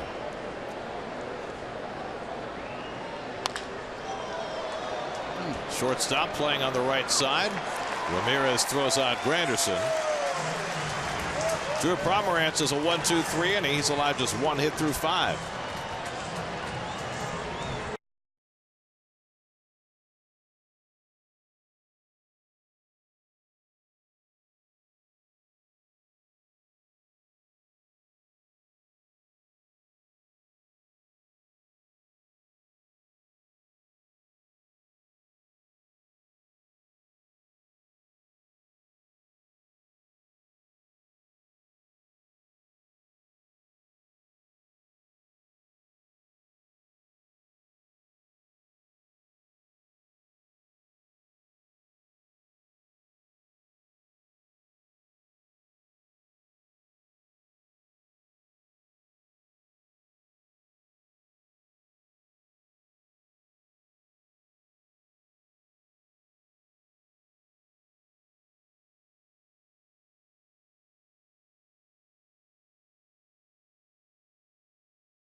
Sports in college, I was drafted by 3. By the time I finished, I had my choice to be a tight end for the Minnesota Vikings, a power forward for the Atlanta Hawks or Utah Stars, or to play baseball, Major League Baseball. And I remember the scout, Donnie Williams, after they drafted, he was with the Padres. I asked him, I said, Donnie, what do you want me to do? He said, man, we want you to play every day. We want you to hit that ball and run. And so the rest is history. I chose baseball because to me, baseball is the best game of all. For instance, before the great Dave Winfield, that's from his Hall of Fame induction back in 2001, began his career here in San Diego. After choosing baseball, turned out to be the right choice. Yes. Jamal Weeks leading off the home 5th inning.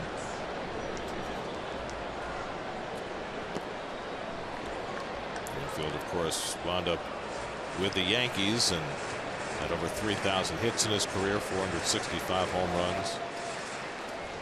Tremendous player. He could do just about everything. Great fielder, power, run a little bit.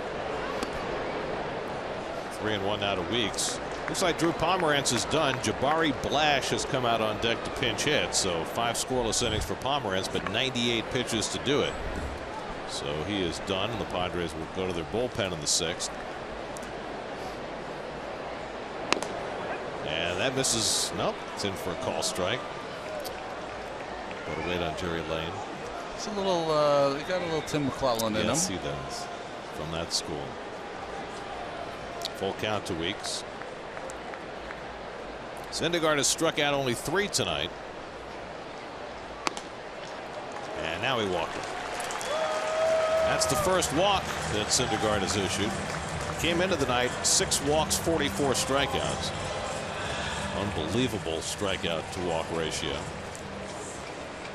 And now Jabari Blash will be the pinch hitter. Jabari Blash, who's about as tall as Dave Winfield.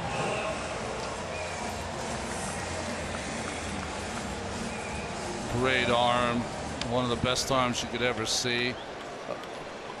What a shock. Well, we just saw 2 things that are illegal today: catcher blocking the plate and a roll slide at second base. Wait a second, you got to edit the film now. Take all that stuff out. No, it never happened, Gary.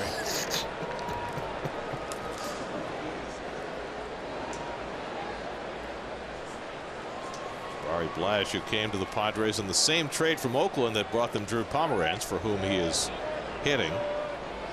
Blash, 26 years old, a native of the Virgin Islands. Nice. That's had a player from the Virgin Islands come up briefly last year. Akil Morris. St. Thomas, Jabari Blash. Here's that slide again. Can't do this anymore. Wait a minute. He didn't hold on to the base. I mean, think about it. 6'6", 260 pounds against Joe Morgan, who's like 5'6", 165 pounds. And somehow they both survived to make it to the Hall of Fame. Shocking.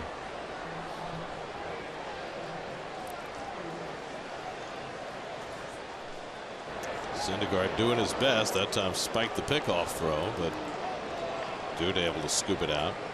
Weeks has not yet attempted a stolen base this year. He hasn't been on base very much.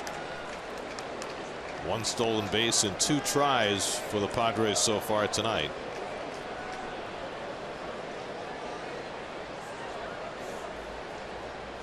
And Blash with a check swing foul. And just took out his on deck hitter, John Jay. Underneath the notes for Jabari, it says that in 116 minor league games last season, 32 home runs and 81 RBI. Well, he's got that kind of size. Big man. 6'5", 235. Weeks runs. The throw by Rivera, a good one, and he just beat it. Blash strikes out, and Rivera, who gunned down Alexei Ramirez back in the 2nd, almost got another one. But Weeks steals the base. Perfect throw. The throw on the high fastball. Rivera with the gun. And the tag on the left knee by Flores. Does he get him before he touches the bag? Can't change that call. No, I don't think the Mets are going to challenge it. But it's clear watching the two throws that Rivera has made tonight, he is something different. He's a difference maker. Yeah. So the second steal of the night for the Padres. Opposition is now 29 for 32 against Syndergaard in his career. Here's John Jay with a runner in scoring position. Jay's already 2 for 2 and he goes after a first pitch changeup, 0-1. See, Flores kind of had to come up for that. Usually you like the guy to take the throw later, but that throw was kind of up the line a little bit towards first base, so he had to come and meet the ball. First steal of the year for Weeks. He's running toward third and a base hit up the middle for Jay, and that'll bring in a run. John Jay is 3 for 3 and the Padres have a 2-0 lead.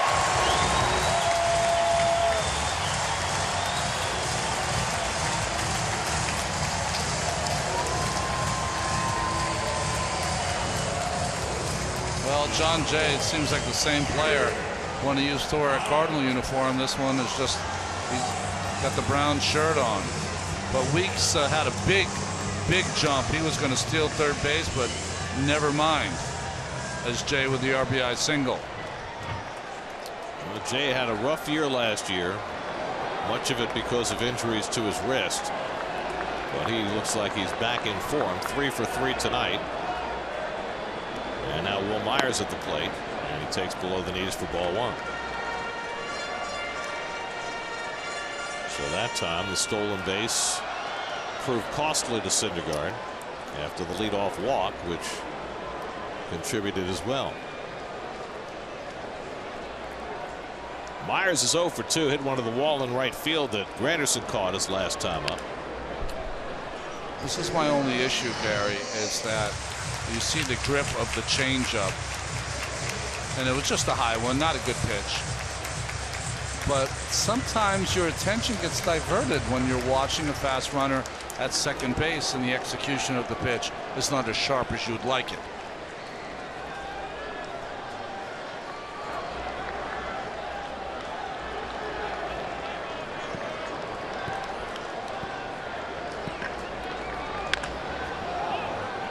One foul.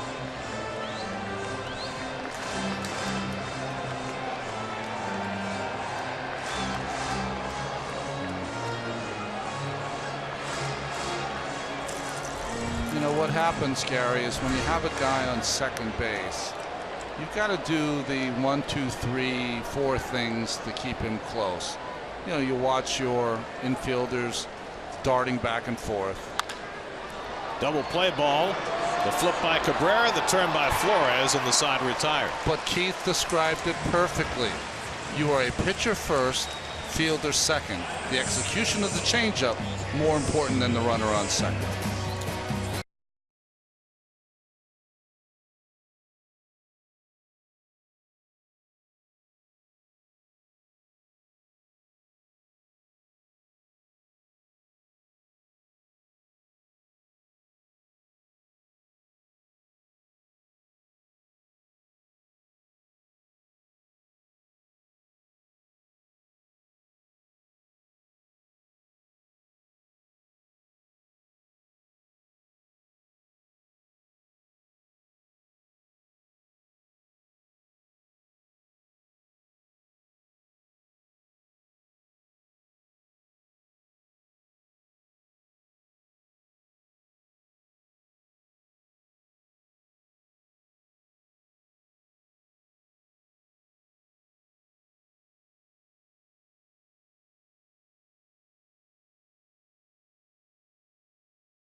I believe that's 11 RBIs in the last 3 games for Ben Zobrist. Kevin Quackenbush will pitch the 6th inning for San Diego. University of South Florida, Land O'Lakes, Florida is where he's from.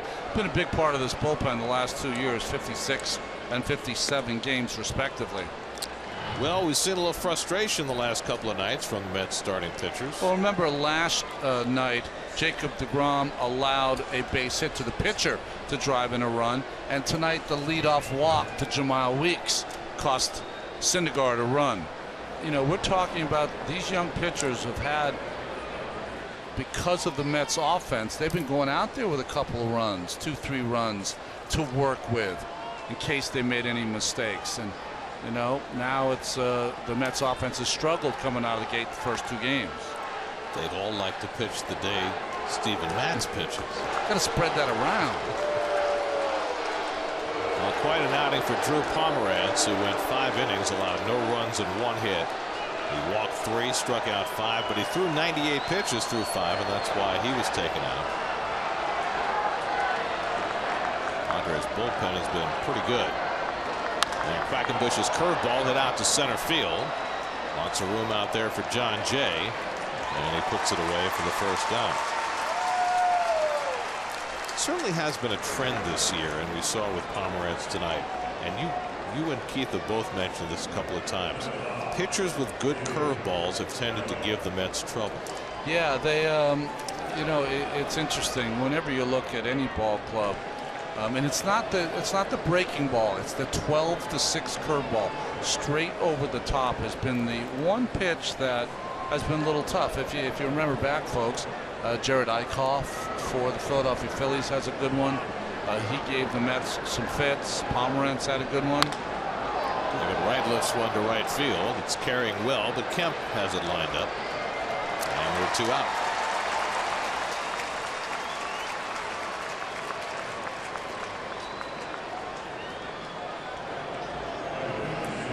So 2 out and nobody on, and Cespedes coming up.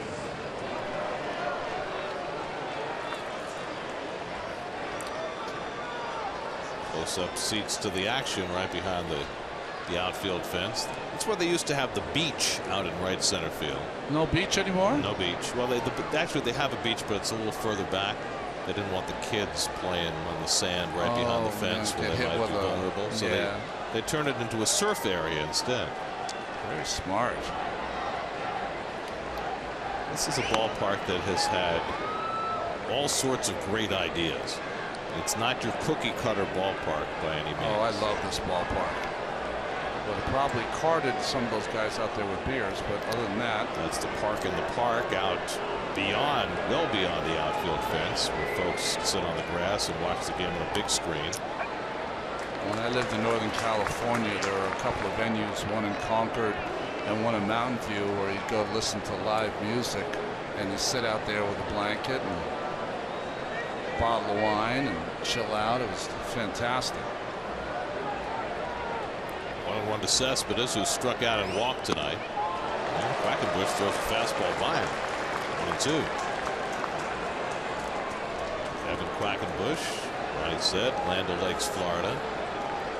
So, is he allowed to have margarine on his bread, or does he have to have butter? Have to have butter. No oleo. Oleo's a fine? Yes. Cespedes out to right center, hit pretty well, back in the gap, and Kemp runs it down. And he liked that play.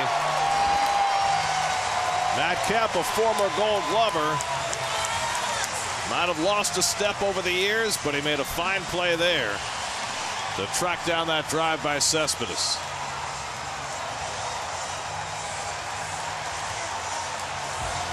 It's not Fox's fault.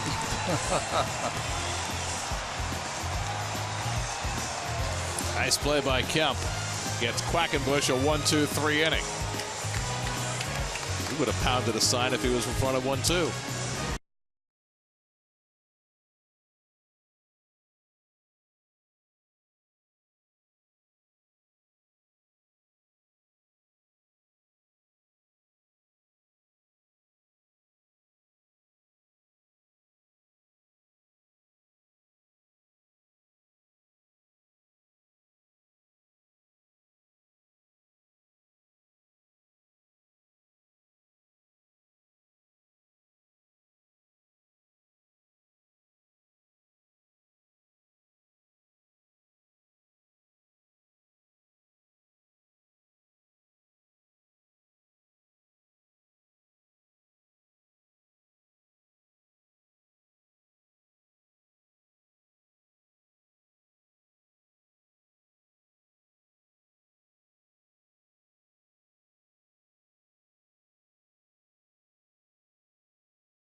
Well, the Padres have played some tremendous defense in this series, and Matt Kemp, who made the latest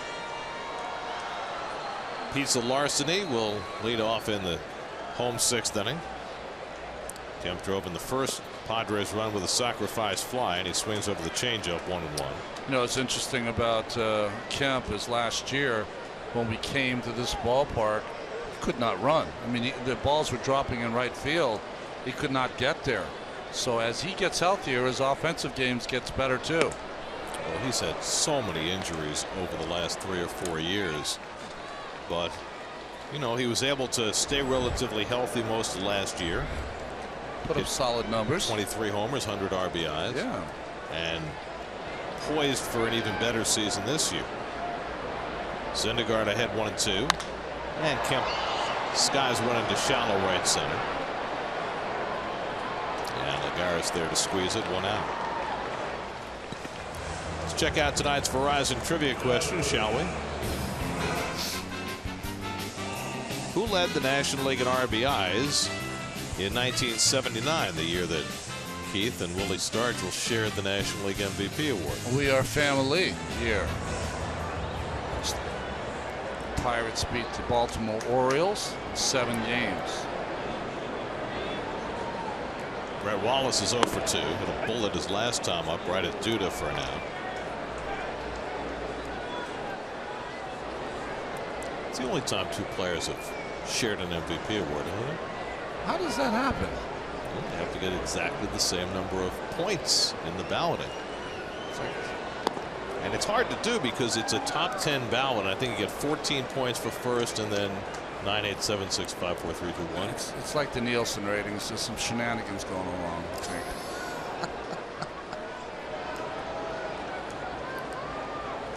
Well, it was one of Willie's final years. Right. I mean, Keith was the best player in the league that year. I think there was a lot of sentimentality toward Pops as Flores throws out Wallace for the 2nd out.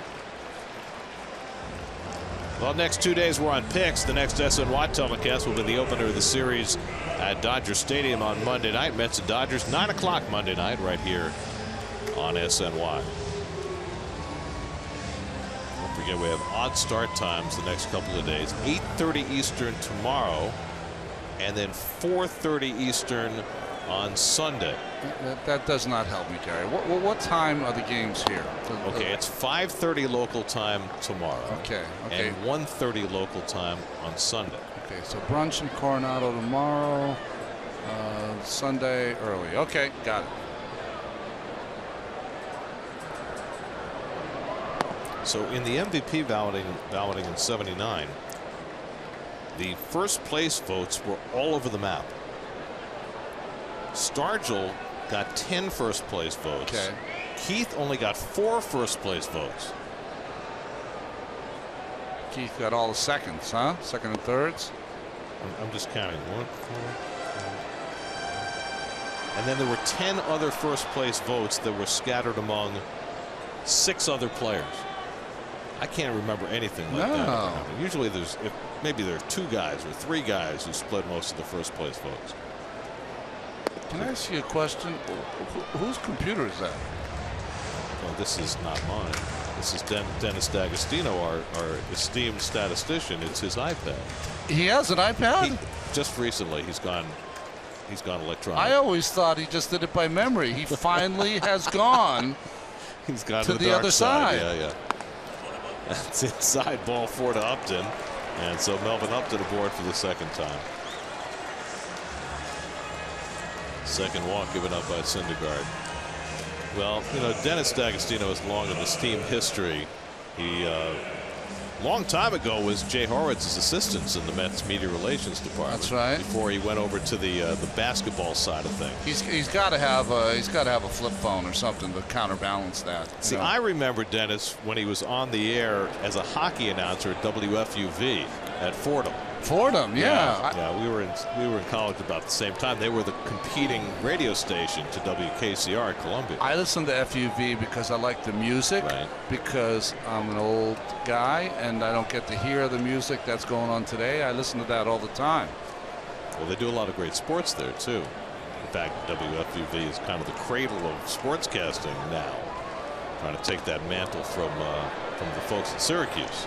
So Dennis, if he wanted to, could write a book, like a tell-all book. Dennis has written a book. I'm not sure how much he's told. I know you've written a lot of books. I'm talking about the book. Everyone wants that book to be written.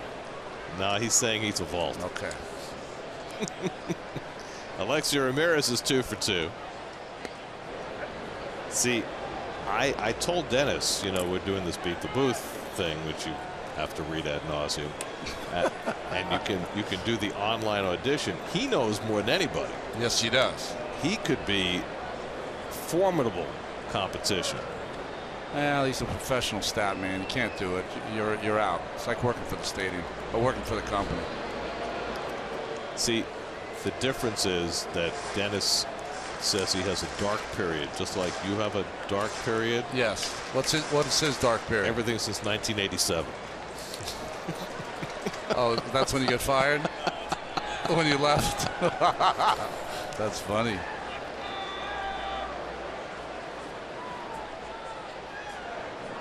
Upton with a good lead, but not going. And there's a nasty slider by Syndergaard. 1-2 to Ramirez. You know, when you watch the lead at first base by Upton, he kind of turns his front foot and his body almost on a 45-degree angle towards second base. Like, I'm ready. I'm going. Pitch out. And again, Syndergaard gave it away, and Upton immediately broke down as soon as he saw Syndergaard rushing his pitch to the plate. That's the first time I've seen 2 pitch outs in a Terry Collins game. First time. Now let me ask you this. Do guys practice pitching out? Well, they do in spring training, but I wouldn't say they take it really seriously. Upton runs and Ramirez fouls it off, because as was the case the first time Syndergaard pitched out, the runner at first base immediately knew it was a pitch out. Yeah. A lot of times the pitcher will rush his motion. The catcher will stand up. I mean, good runners will see that kind of stuff. If there's anything out of the ordinary that happens, a runner stays. So you have to give them the impression that it's an ordinary pitch to the plate. Once you do that, they'll go.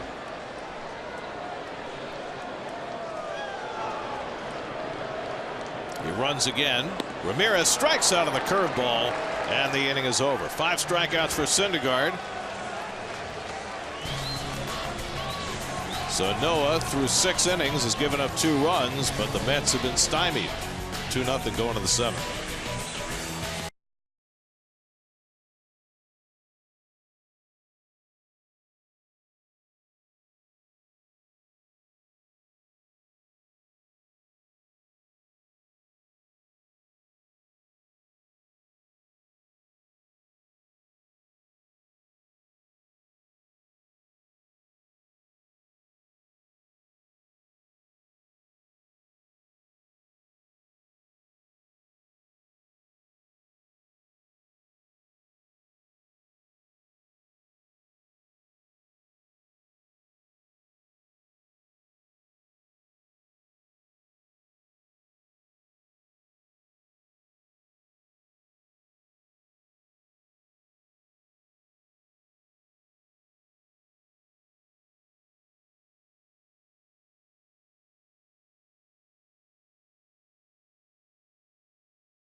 Yeah.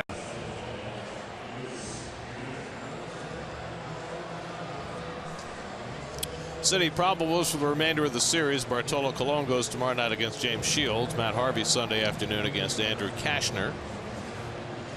Noah Syndergaard through 6, probably done for the day, and talking it over with Dan Warthen.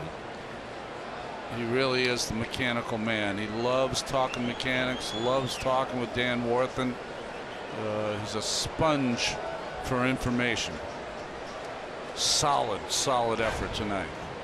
Ryan Buchter is the new pitcher for the Padres, and he throws ball 1 outside to Lucas Duda. New third baseman Adam Rosales, he'll bat 9th in the double switch. The pitcher hits 4th. Buchter, a good record so far. Originally signed by the Washington Nationals from Highland Regional High School in New Jersey. South Jersey kid. Went to Gloucester County College. So that's Phillies country down there in South Jersey. Is that near like Tom's River, or is that south of that? Further south, yeah. They're good with all that geography. You know, 13 years of doing college basketball in New Jersey, I've learned a little bit of geography in that state. Yeah, because you're driving, right? Yeah. There's Dribble Cabrera on deck, and then Wilmer Flores for the Mets as they try and get off the schneid here in the 7th. Mets were shut out for the first 8 innings last night. They've managed just 1 hit over the first 6 innings tonight. Starter Drew Pomerantz, 5 innings, no runs, 1 hit. Kevin Quackenbush a 1-2-3-6. Jim Henderson up in the Mets bullpen.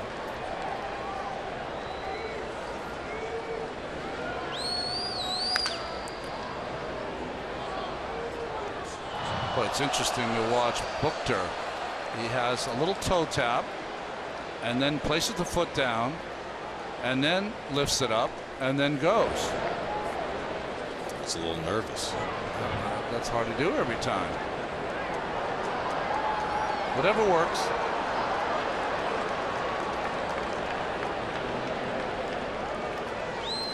Two coming, and Duda hits it out to center field. John Jay has it measured. A lot of fly balls off the Met bats tonight, and they've all come up short. My favorite left-hander watching for the Padres in the day in the 80s was a lefty called Craig Lefferts, and he used to, when he got the call, and he would save a lot of games in the middle of his career, he would sprint in from the bullpen, but he wasn't exactly body by Jake. So by the time you get in there, he was gassed from that run. As Dribble Cabrera has the only Met hit tonight. Single to left center in the 4th. Well, many years later, Heath Bell decided that he wanted to be like Craig Lefferts and sprint in from the bullpen while he was with the Padres. And if you'll recall, he sprinted in the All-Star game and fell down. Yeah, well, yeah, he had the same issue also. Not the body by Jake.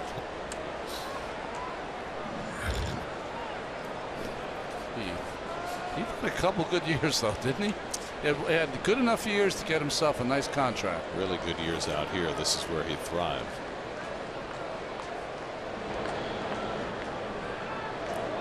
.2-0 from Buchter, and Cabrera fouls it back. We were doing the games right when he was really on that shuttle. Was it the Tidewater shuttle or Norfolk shuttle or whatever it was? Yeah, he never stuck around very long in Flushing. He kept getting sent down, and he wasn't all that successful when he was there.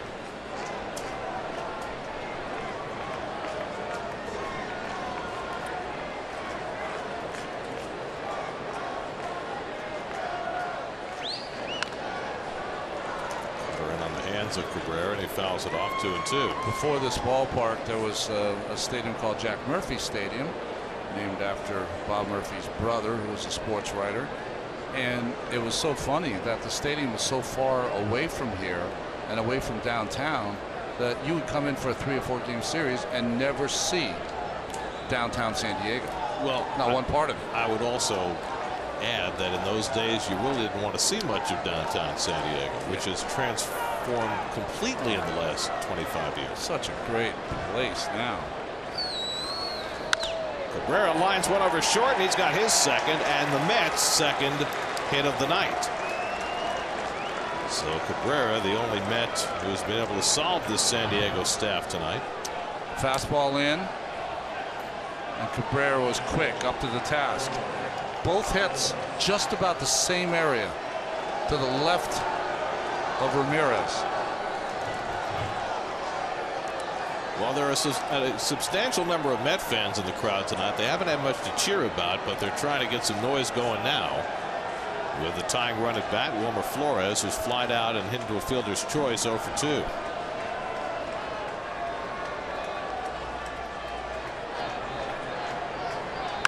And that's ripped down the line by Flores. It'll go to the corner. Cabrera on his way to third. Upton runs it down. Cabrera's being waved home. The relay throw to the plate by Ramirez. On the one hop, the tag is made. Norris dropped the ball, but he held it long enough to get the out. And over to third goes Flores.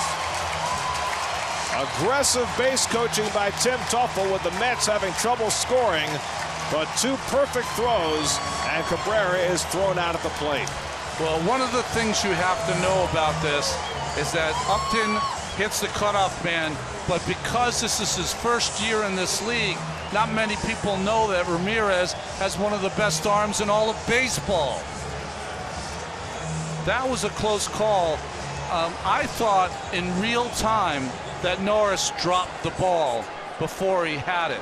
The tag is in, but see, when he rolls over, ball comes out. He did not drop that ball on the transfer, and that's the guiding principle there. He dropped the ball before he got the hand in to try to make the transfer. He's a little shaken up on the play, and I don't know if the Mets are going to challenge this or not. Watch him roll. As he rolls, the foot of Cabrera hit his glove, and that's what knocked the ball out. And the Mets are going to challenge. Terry Collins has come out with his lineup card to make a change, but I think first he wants to challenge this call. We hope Norris is all right, but in real time watching this, now Teufel waves him. Ramirez has a gun, and we saw it. Now watch what happens. As he falls, there's no way he gets his. He tried to get his right hand in the glove, but it never got in there. This should be a Mets run. I think this in my opinion. I agree with you, Ronnie. This should go the Mets' way. He got the hand somewhere near the glove, and I think that's what Jerry Lane was looking at. But if you look at it on the replay, his hand, his bare hand, hits the outside of the glove, never gets into the glove as the ball falls out. So it does not appear to be a transfer situation, and the run should count. I will have to say, as Cabrera cut his arm on that slide, I will say one thing I've noticed lately is that whatever the umpire's call has been, it seems as though the play has to be 100% the other way for them to change it. And they confirm the out call. See? So you're right.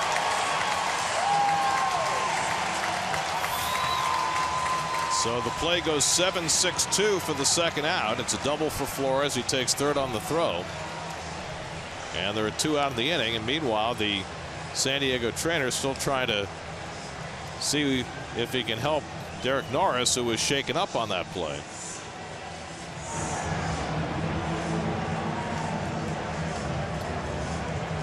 He's flexing his left leg as he goes into a squat to test it out. I always think those plays, Gary, are so important. Nice job by Buchter. Throws one back to the backstop. I always think those plays are very important, that the home plate umpire wait until he makes the out call. Watch the play unfold, and once he sees it, then he can put his hand up to call the play out. Andy Green still not convinced that Norris is okay. Norris nods his head and says, "I'm good to go." Got a beard like that, you got to be tough. Well, I'm with you on the fact that Ramirez's newness to the league might have had an impact, but I think also the fact that the Mets are just not scoring runs had to influence Tim Teufel on this read. Well, it's not only that.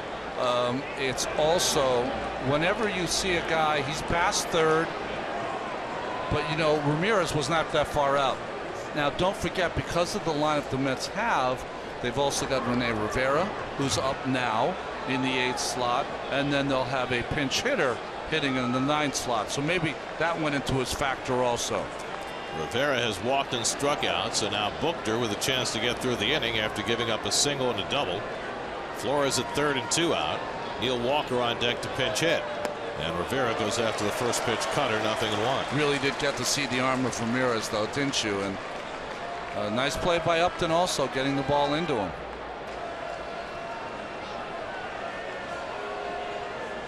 Well, it's not a long throw from that left field corner. The corners here are fairly tight, and that made it a somewhat easier play.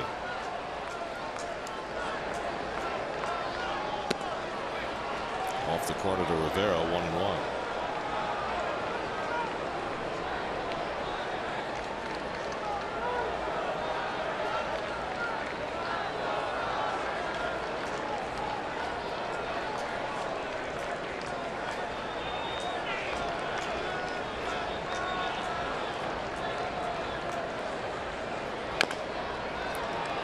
That's a foul ball. It came off the foot of Rivera, 1-2. Now check out the play at the plate. Did Cabrera ever touch the plate? No, he didn't. Oh. So if he had gone back and touched the plate. Stay with him. Stay with him. No, he never did. So that could have been why the Mets didn't get the benefit of the review. And it's one of those things where you're not used to continuing a play after the out call's made, but now that you have replay, sometimes you have to continue even where it's not a natural thing to do. Yeah.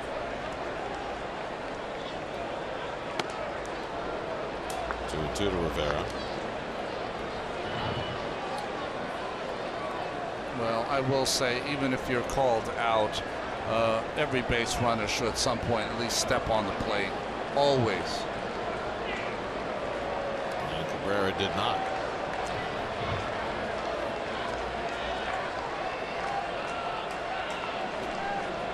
Two, and Rivera pops it up. Jamal Weeks makes the call. Side retired. Mets got a runner thrown out at the plate. They've been shut out through 7.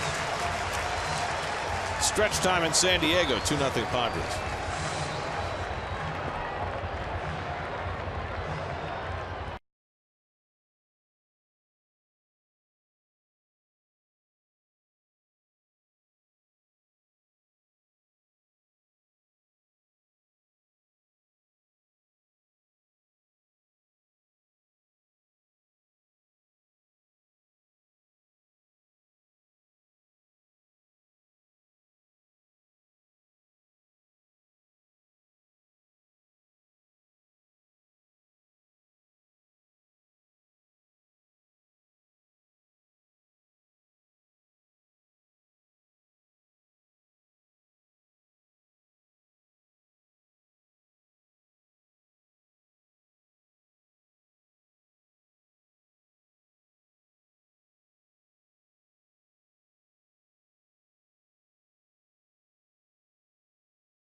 At 4:10 p.m. the first 15,000 fans in attendance will receive a Mets bucket hat courtesy of Coca-Cola.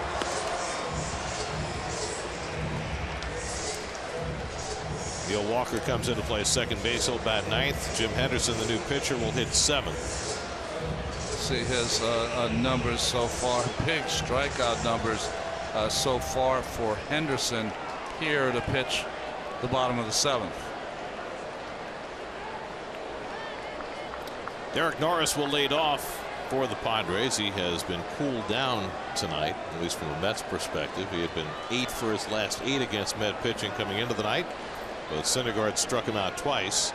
Noah went 6 innings, allowed 2 runs, 6 hits, 2 walks, 5 strikeouts, 97 pitches, leaves on the short end of a 2-0 score. And Henderson misses up and in for ball 1. Jim Henderson last pitched on Wednesday afternoon. Got 1 out against the Braves. Jerry Blevins stays busy in the Mets bullpen.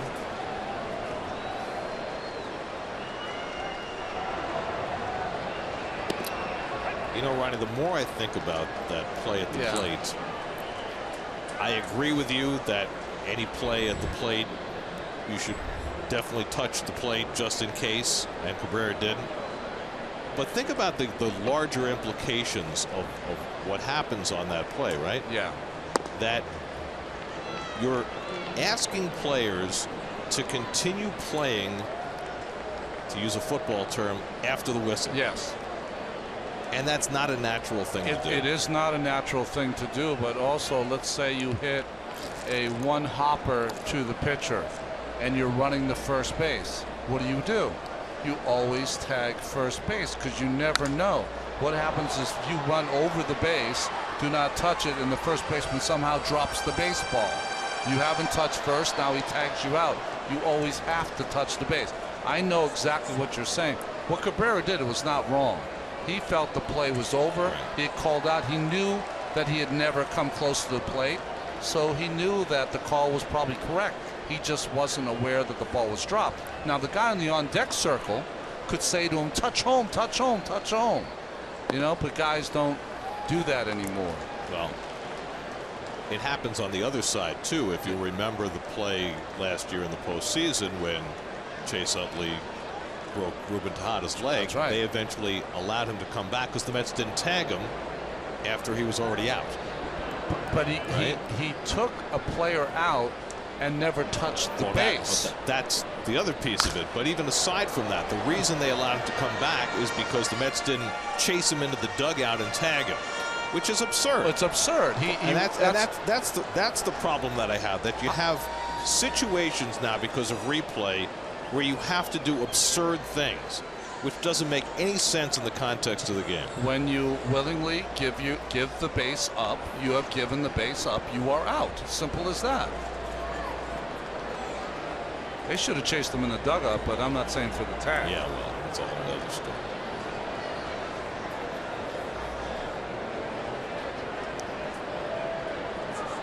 Three and 2 to Norris, leading off the home 7th.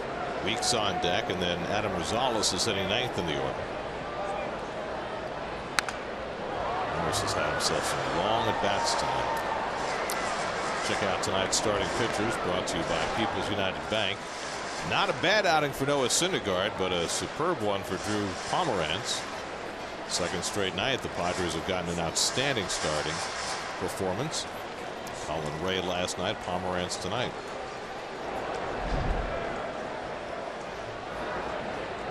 Norris had an 11-pitch at bat in the 4th inning. This will be the 8th pitch of this at bat. And he whacks it out to right field, chasing Granderson back. And Curtis makes the play. 1 out. Amazing in this ballpark. When the ball leaves the bat, it really looks like a double or more. And then as soon as it gets out to that outfield, it kind of just sits down.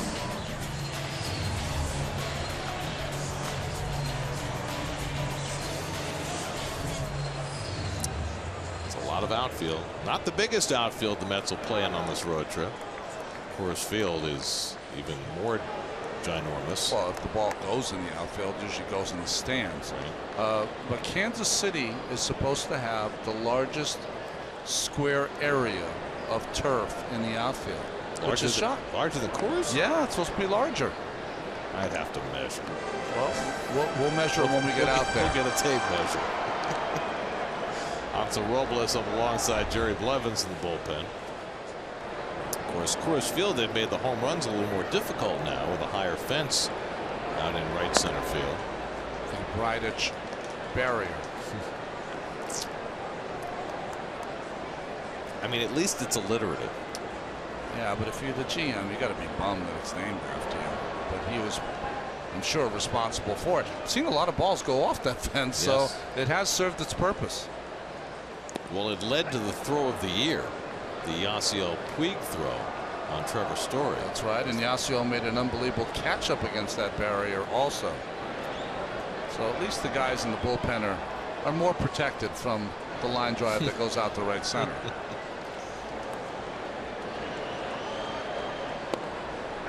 Weeks takes a knee-high strike, and it's 2-2. I haven't been to Colorado in a while because that's Keith's territory, because he has family, but they're not going to be there this time. That's why I'm going. And I've been informed that the games tend to run a little longer. There's a lot of runs scored. Well, keep in mind also you have to pace yourself. Thin air and all, you don't want to, you don't want to run out of gas late in the game. Okay. I'll definitely do that. I won't have to shovel, will I? At any point? I do not believe there's snow in the forecast. A couple of years ago, that became an issue. Well, I'll be happy to see Walt Weiss, who's managing the Rockies, have gotten off to a much better start this year. Tied for first place when the day began. One of my good friends. Weeks strikes out in the foul tip, and that's the second out. So 2 out and nobody on. New York Mets baseball on SNY is brought to you by Citi, preferred card of the New York Mets. By the Better Network Verizon, better matters. And by Geico, 15 minutes could save you 15% or more on car insurance. Visit geico.com for a free rate quote. You can talk to Walt about Springsteen. He knows everything about Springsteen. Really? Yes, everything. I want to know, does he still have the glove? Oh, we could ask him. I'm sure he has it in his locker. We'll ask him. We'll get Gelbsy on it. That would be a perfect Steve Gelbs. He wore that same worn-out glove for his entire big league career, didn't he? The Thing. The Thing. It was like a pancake. Adam Rosales up for the first time. Came in a double switch. There was all the padding had gone out of it. Although he didn't need it. Caught it in the pocket almost every time.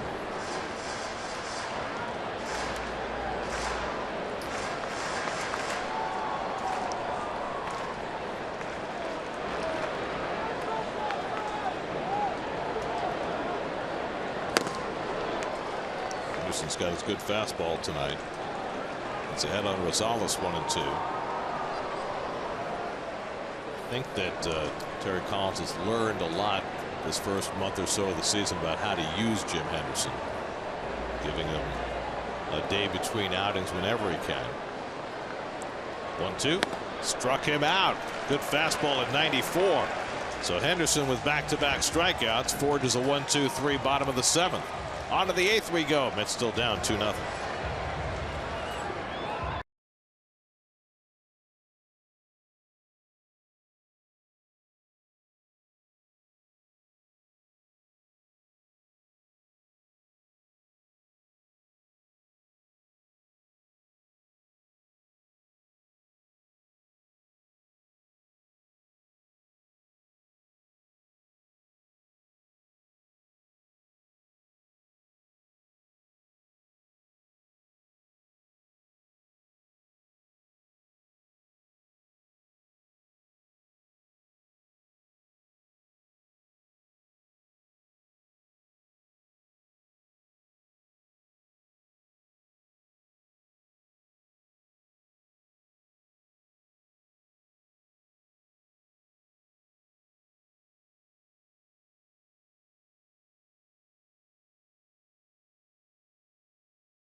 Christian Yelich hit a 460-foot home run earlier in that game, and Stanton left it in the dust.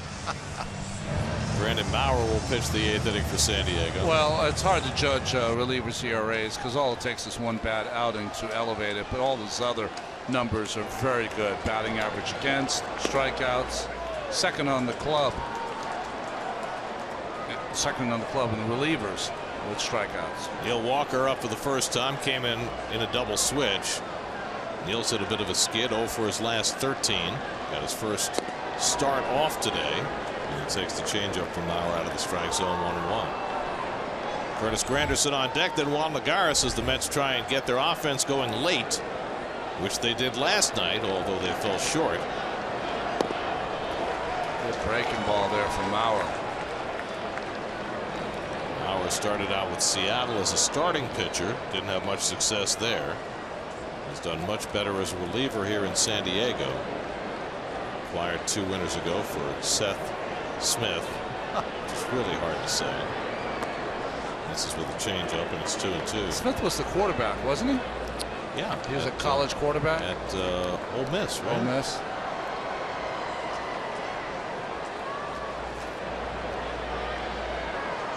Was he like Helton with the other Manning? Well, at one time the Rockies had both Helton and Smith. Struck him out with a fastball, 97 from Maurer to get Walker for the first out. It's funny, isn't it? You watch hitters. This is what they go through all season long. They get in a streak where they see the ball really well, and then comes a stretch where they can't see it at all. So 1 out now. Granderson is 0 for 2 and a walk tonight. Mets were held to 3 runs and 4 hits last night. No runs and 3 hits tonight. Full shift against Curtis, and he takes a knee-high strike. Drew Pomerantz went the first 5 for San Diego. No runs, 1 hit. Kevin Quackenbush a 1-2-3 6th. Ryan Buchter gave up 2 hits, but no runs in the 7th. And now Moore pitching the 8th. Trying to set it up for Fernando Rodney, who got the save last night.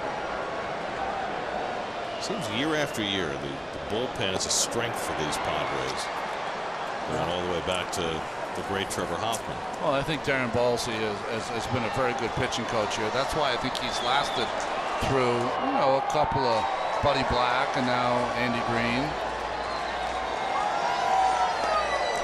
Good changeup from Maurer, 2-2. And the key always with any bullpen is the manager, how they're used.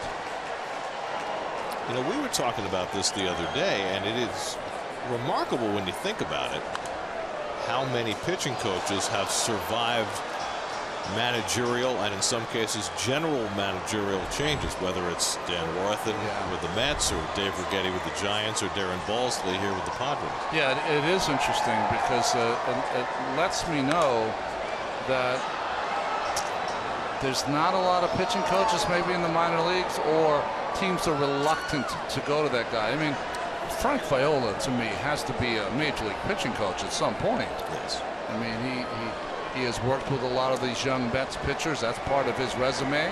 Anytime he would give an interview, other than that Long Island accent, he would be perfect just letting everybody know about pitching. Upton back to the edge of the warning track to grab Granderson's fly ball. Yet another long out off the Met bat. 2 away. Verizon trivia question: who led the National League in RBIs in '79? Had to be Winfield, right? Because we're San Diego? Yeah. That makes sense. Winfield finished 3rd in the MVP balloting that year behind Keith and Willie Stargell. Number 31 immortalized for Hall of Famer Winfield. Michael Conforto will bat for Juan Lagares with a right-hander in the game. Conforto, like Walker, has been struggling 0 for his last 13. And very interesting in a 2-run game that they are giving him a base hit if he can hit one to the left side. Well, he should take it. He should bunt it over there and have David Wright a bunt and a blast.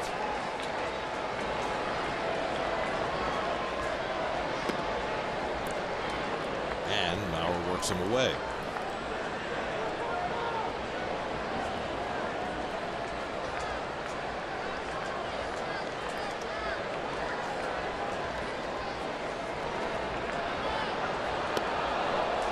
That was a good changeup by Mauer. He's gotten a lot of mileage out of that. He really must disguise it well. Well, he throws 95 to 98 miles an hour. That's what really sets up that changeup. 3 pitches. Talked about him being a starter before, so he comes in. He has a lot of weapons. 25 years old.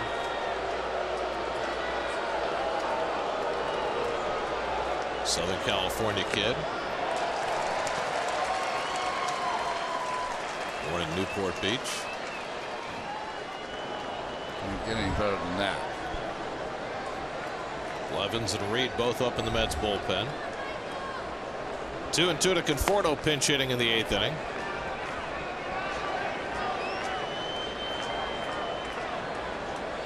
And that's ball 3.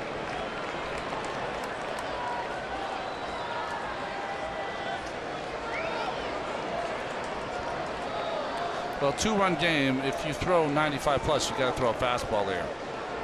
Got to go after him. Can't walk him. Struck him out with a fastball. 1-2-3 inning from Mauer. Struck out a pair for the 2nd straight day. The Mets have been blanked for the first 8 innings. To the bottom of the 8th we go. 2-0 San Diego.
I mean, they were just playing Living on a Prayer on the PA. It's like they've taken New York and New Jersey and brought them out here.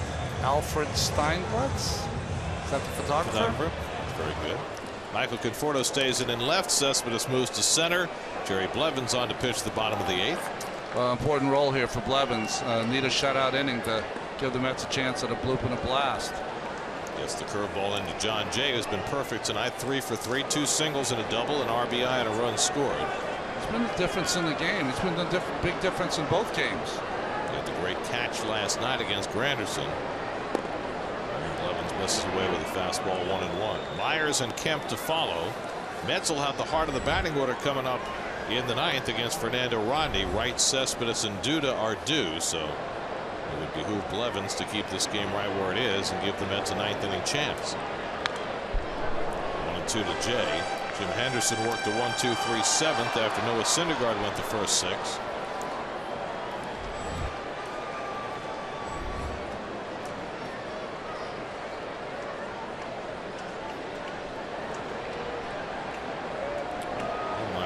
closer to the plate than he should be.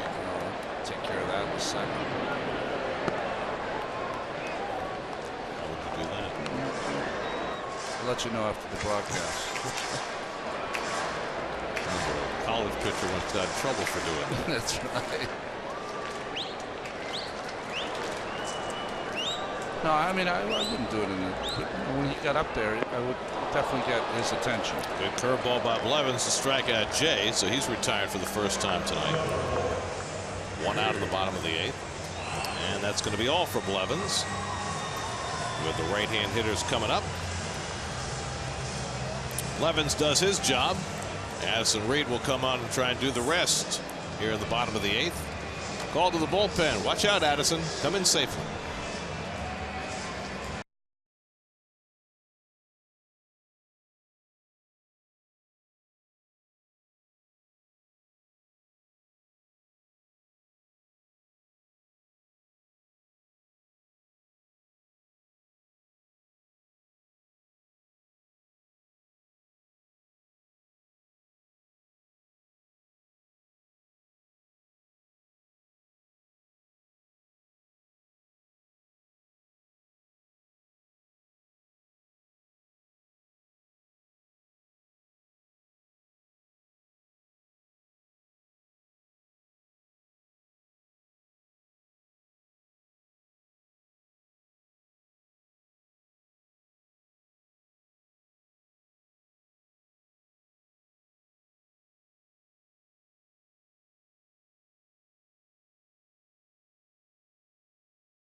Downtown San Diego. Addison Reed will try and get 2 outs in the 8th inning. Well, Addison pitched 2 days ago and struck out all 3 batters, so his strikeout total, like Henderson, way up there. Will Myers 0 for 3 tonight. Myers hit one of the fence in right field in the 3rd. And grounded into a double play his last time up against Syndergaard. Myers reminds me a little bit of Pat Burrell. Kind of has that same kind of approach. Really just wants to hit a homer every time up.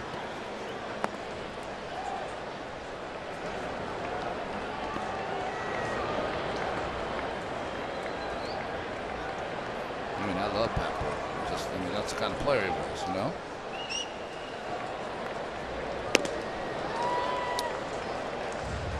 Reed's slider, every once in a while he throws that little dart, and boy, if he can maintain that where he can throw that 70% of the time, it's going to be a big difference for him.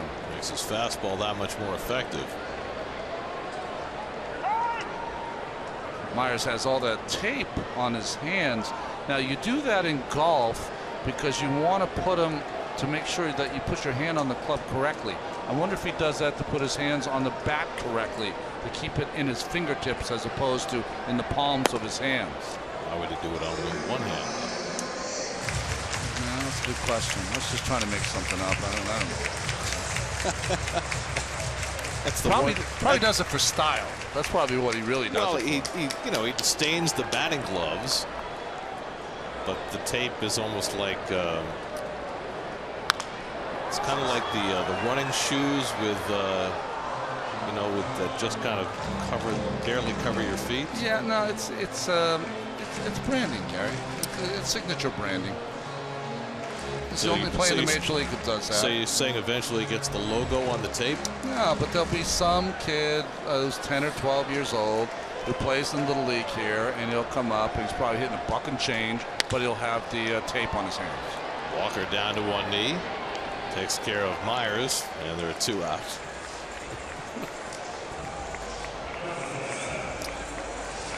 So an 0 for 4 night for Will Myers, tape and all. And Matt Kemp will come up. Kemp drove in the first run of the night with a sacrifice fly in the first. The other run came home on a John Jay single in the 5th, and that's been plenty for the Padres. Well, that's those career highs. A lot of them came from 2011 when he should have won the MVP. Should have won it retroactively. Yes. Even after he should have won it at the time. As the Ryan Braun won the MVP. Braun's having a good year, huh, from Milwaukee. He is. Brewers won tonight. They lost tonight. Yeah. Excuse me, 5-1. And the headline there was that the Reds bullpen threw 4 scoreless innings. Little bloop. Walker going back, but he can't get to it. And Kemp has a bloop single. The Brew Crew, Jimmy Nelson has pitched pretty well for them. Sophomore pitcher. You talked about Braun already. Chris Carter has 10 home runs. Former Astro first baseman, now playing first base for the Brew Crew. We've got a pinch runner for Kemp. Travis Jankowski will run for him at first base and take over in right field as he did last night. And Alex Dickerson will be the pinch hitter, batting for the pitcher in the 4-hole. So Jankowski really the kind of the caddy for Kemp late in games, huh?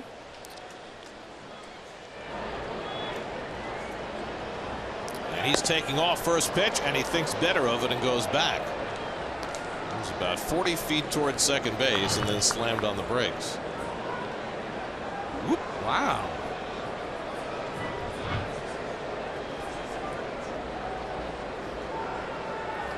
Big lead at first.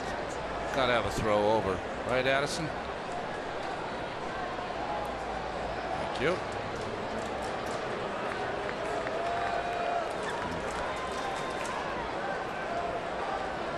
Another tall right-hander. Hard to have a good move, but when your feet are that close, it's almost impossible. Now, that was a quick pitch. They could have called him almost not for a stop there. But it's nice to see him varying his moves to the plate. Jankowski at first with 2 out. Dickerson at the plate.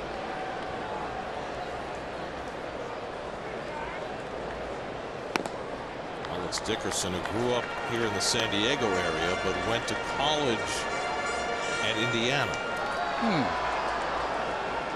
Now, Bloomington's lovely, but come on. A lot of New York kids go to Indiana, don't they? But a San Diego kid playing baseball goes to Indiana? Nuts. It worked for him. He was drafted in the 3rd round by the Pirates in 2011. Traded to San Diego a couple of winters ago.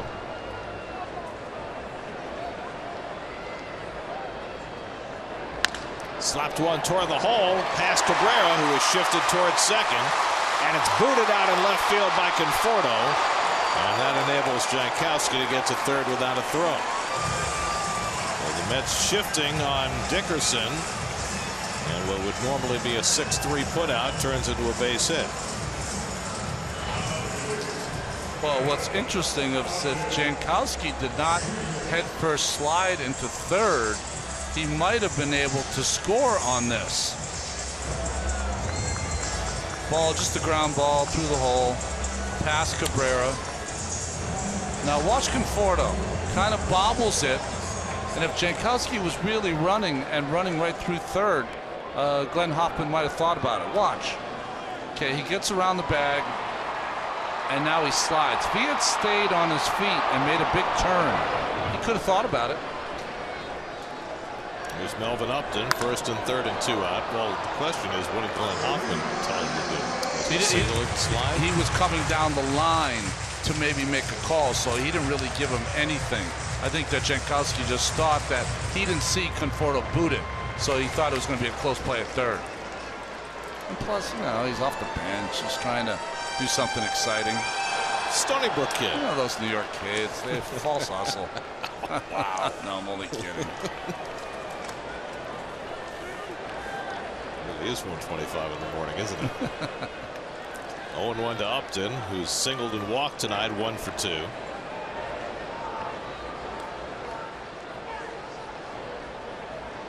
And Melvin grounds one to Walker. And that gets Reed through the bottom of the 8th. Mets will have the heart of the batting order coming up in the 9th against Fernando Rodney, down 2-0.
No runs tonight. A lot of goose eggs.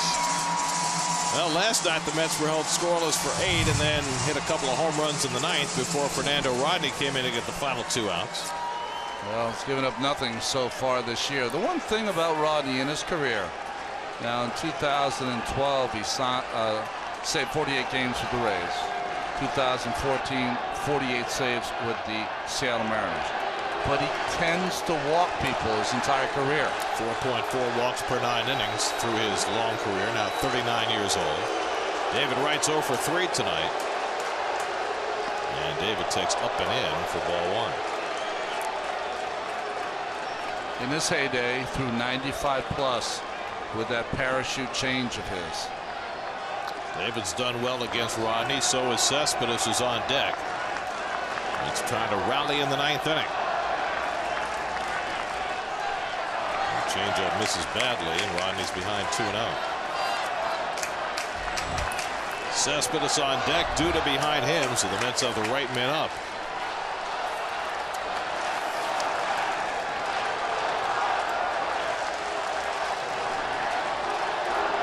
Mets haven't lost 2 straight games in 3 weeks. 2-0 count taken from David there. He's got to take one here with the Mets down by 2. And it's too high, ball 4, and the Mets get the tying run to back.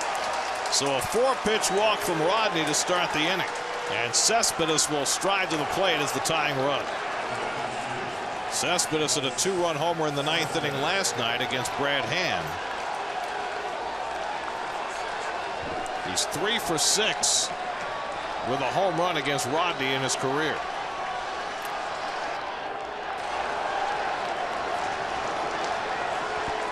Well, the Mets have themselves a chance in the 9th.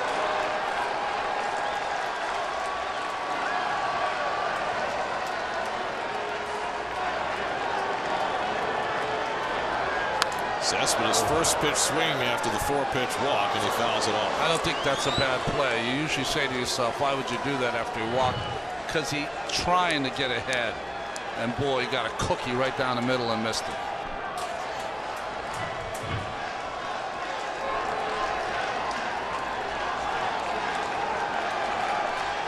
Padres bullpen has been splendid tonight. Cespedes flies one to left. Upton coming toward the line. 1 out.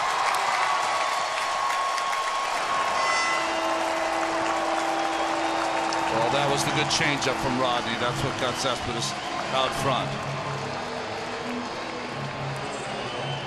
So 1 out and 1 on. Now Lucas Duda.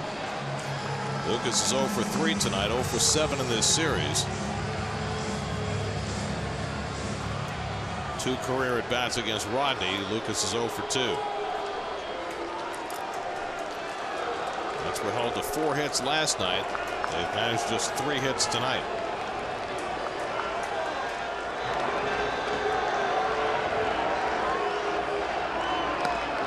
Duda takes in tight.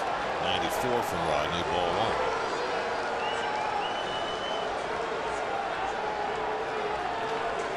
Its only real scoring chance came in the 7th when Cabrera was thrown out at the plate on a Wilmer Flores double. And they're trying to figure out a way here in the 9th. And that's well inside to Duda, and it's 2-0. As Drupal Cabrera, who has 2 of the 3 Met hits tonight, is standing on deck. No, just the opposite here. You have Ramirez playing all the way back. Well, that's where you want him to play. Duda's got to try to hit one out of the ballpark. For as a beach ball gets loose in the left field corner and Melvin Upton goes to retrieve it. Oh, it was somebody's hat. It's a weak hat. I mean, I wouldn't even admit that was my hat. I would have left the hat on the warning track. Not worth retrieving. Duda lays off and it's too high, and now it's 3-0. So now do you green light Duda? 3-0, tying run at the plate. Cabrera up next. Yes, I do. Pitcher's spot is behind Cabrera. That's probably Alejandro De Aza. Yes, I do. But we've seen he doesn't hit 3-0 that often. But I would. And he throws a changeup on 3-0 for a strike. So he was aware that Lucas might be swinging.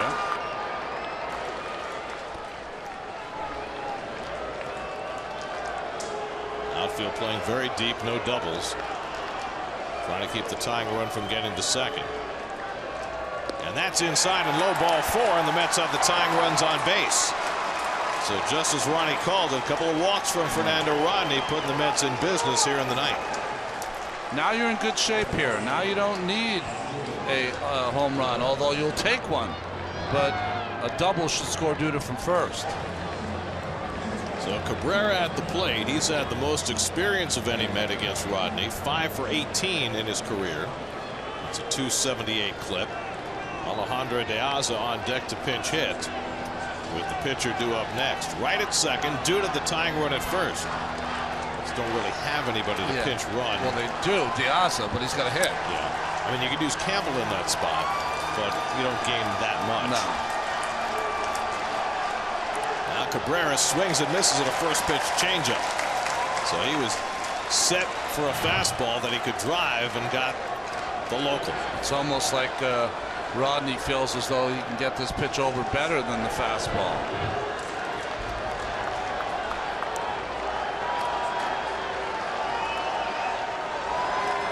And Cabrera goes after another changeup, so he's been very vulnerable to that pitch. And Rodney gets ahead of him 0-2.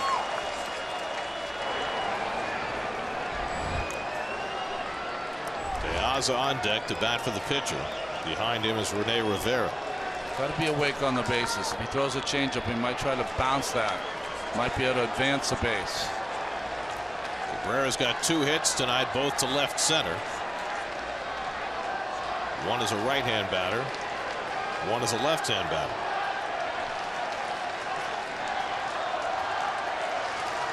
Rodney's ahead of him 0-2.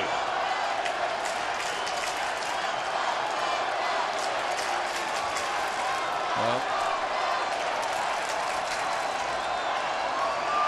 fastball in just to show before he goes back to the changeup.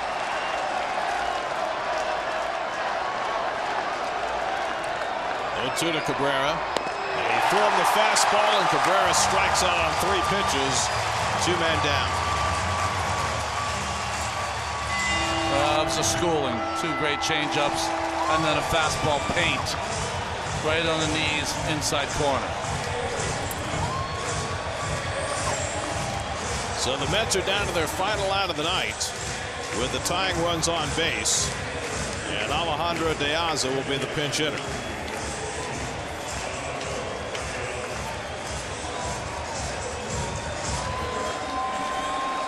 So 1 for 8 as a pinch hitter this season. And 0 for 3 in his career against Rodney. 2 on, 2 out, top of the 9th. And De Aza takes a changeup for a strike. And Rodney walked David Wright on 4 pitches. After a fly ball out, he walked Duda. But he's been able to throw that changeup for strikes to get ahead of Cabrera and now De Aza. De Aza still looking for his signature moment in a Met uniform.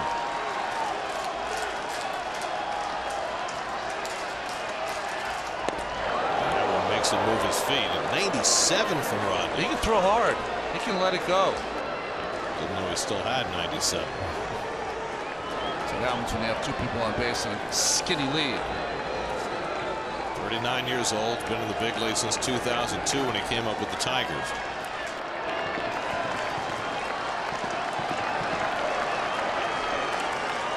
1-1 to De Aza. And a weak cut at a changeup, and he fouls it off. And now the Mets are down to their final strike.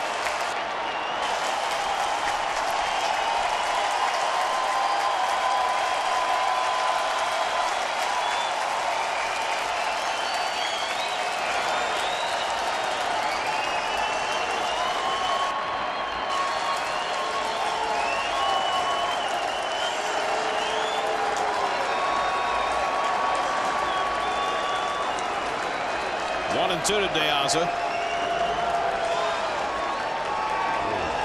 That was almost a balk, by the way. Before he stepped back, he leaned forward. Could have called it.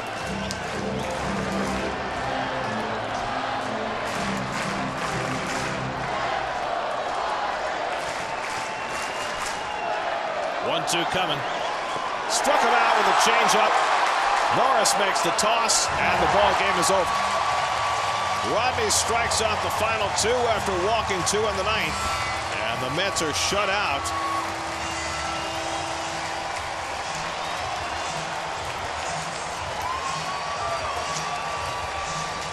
First time in 3 weeks the Mets have lost 2 straight games as they've fallen twice in 2 days to start their 11-game road trip here in San Diego. Well, there's really nothing to talk about at the offensive end. Cabrera with a couple of hits. A bounced changeup here from Rodney. That was the best pitch he had working the entire 9th inning. Cabrera had 2 hits, but it was a strikeout in the 9th before De Aza that kind of put the nail in the coffin. So Syndergaard pitched well, just not well enough. There's your Jeep game summary. Drew Pomeranz, 5 innings, 1 hit for the win. Noah Syndergaard gave up a run in the 1st and a run in the 5th, and that was enough to beat him as the Mets have lost back-to-back games to start their 11-game road trip. 2-0 the final score. Fernando Rodney able to shoot his arrow for the 2nd straight night. More for Petco Park coming up.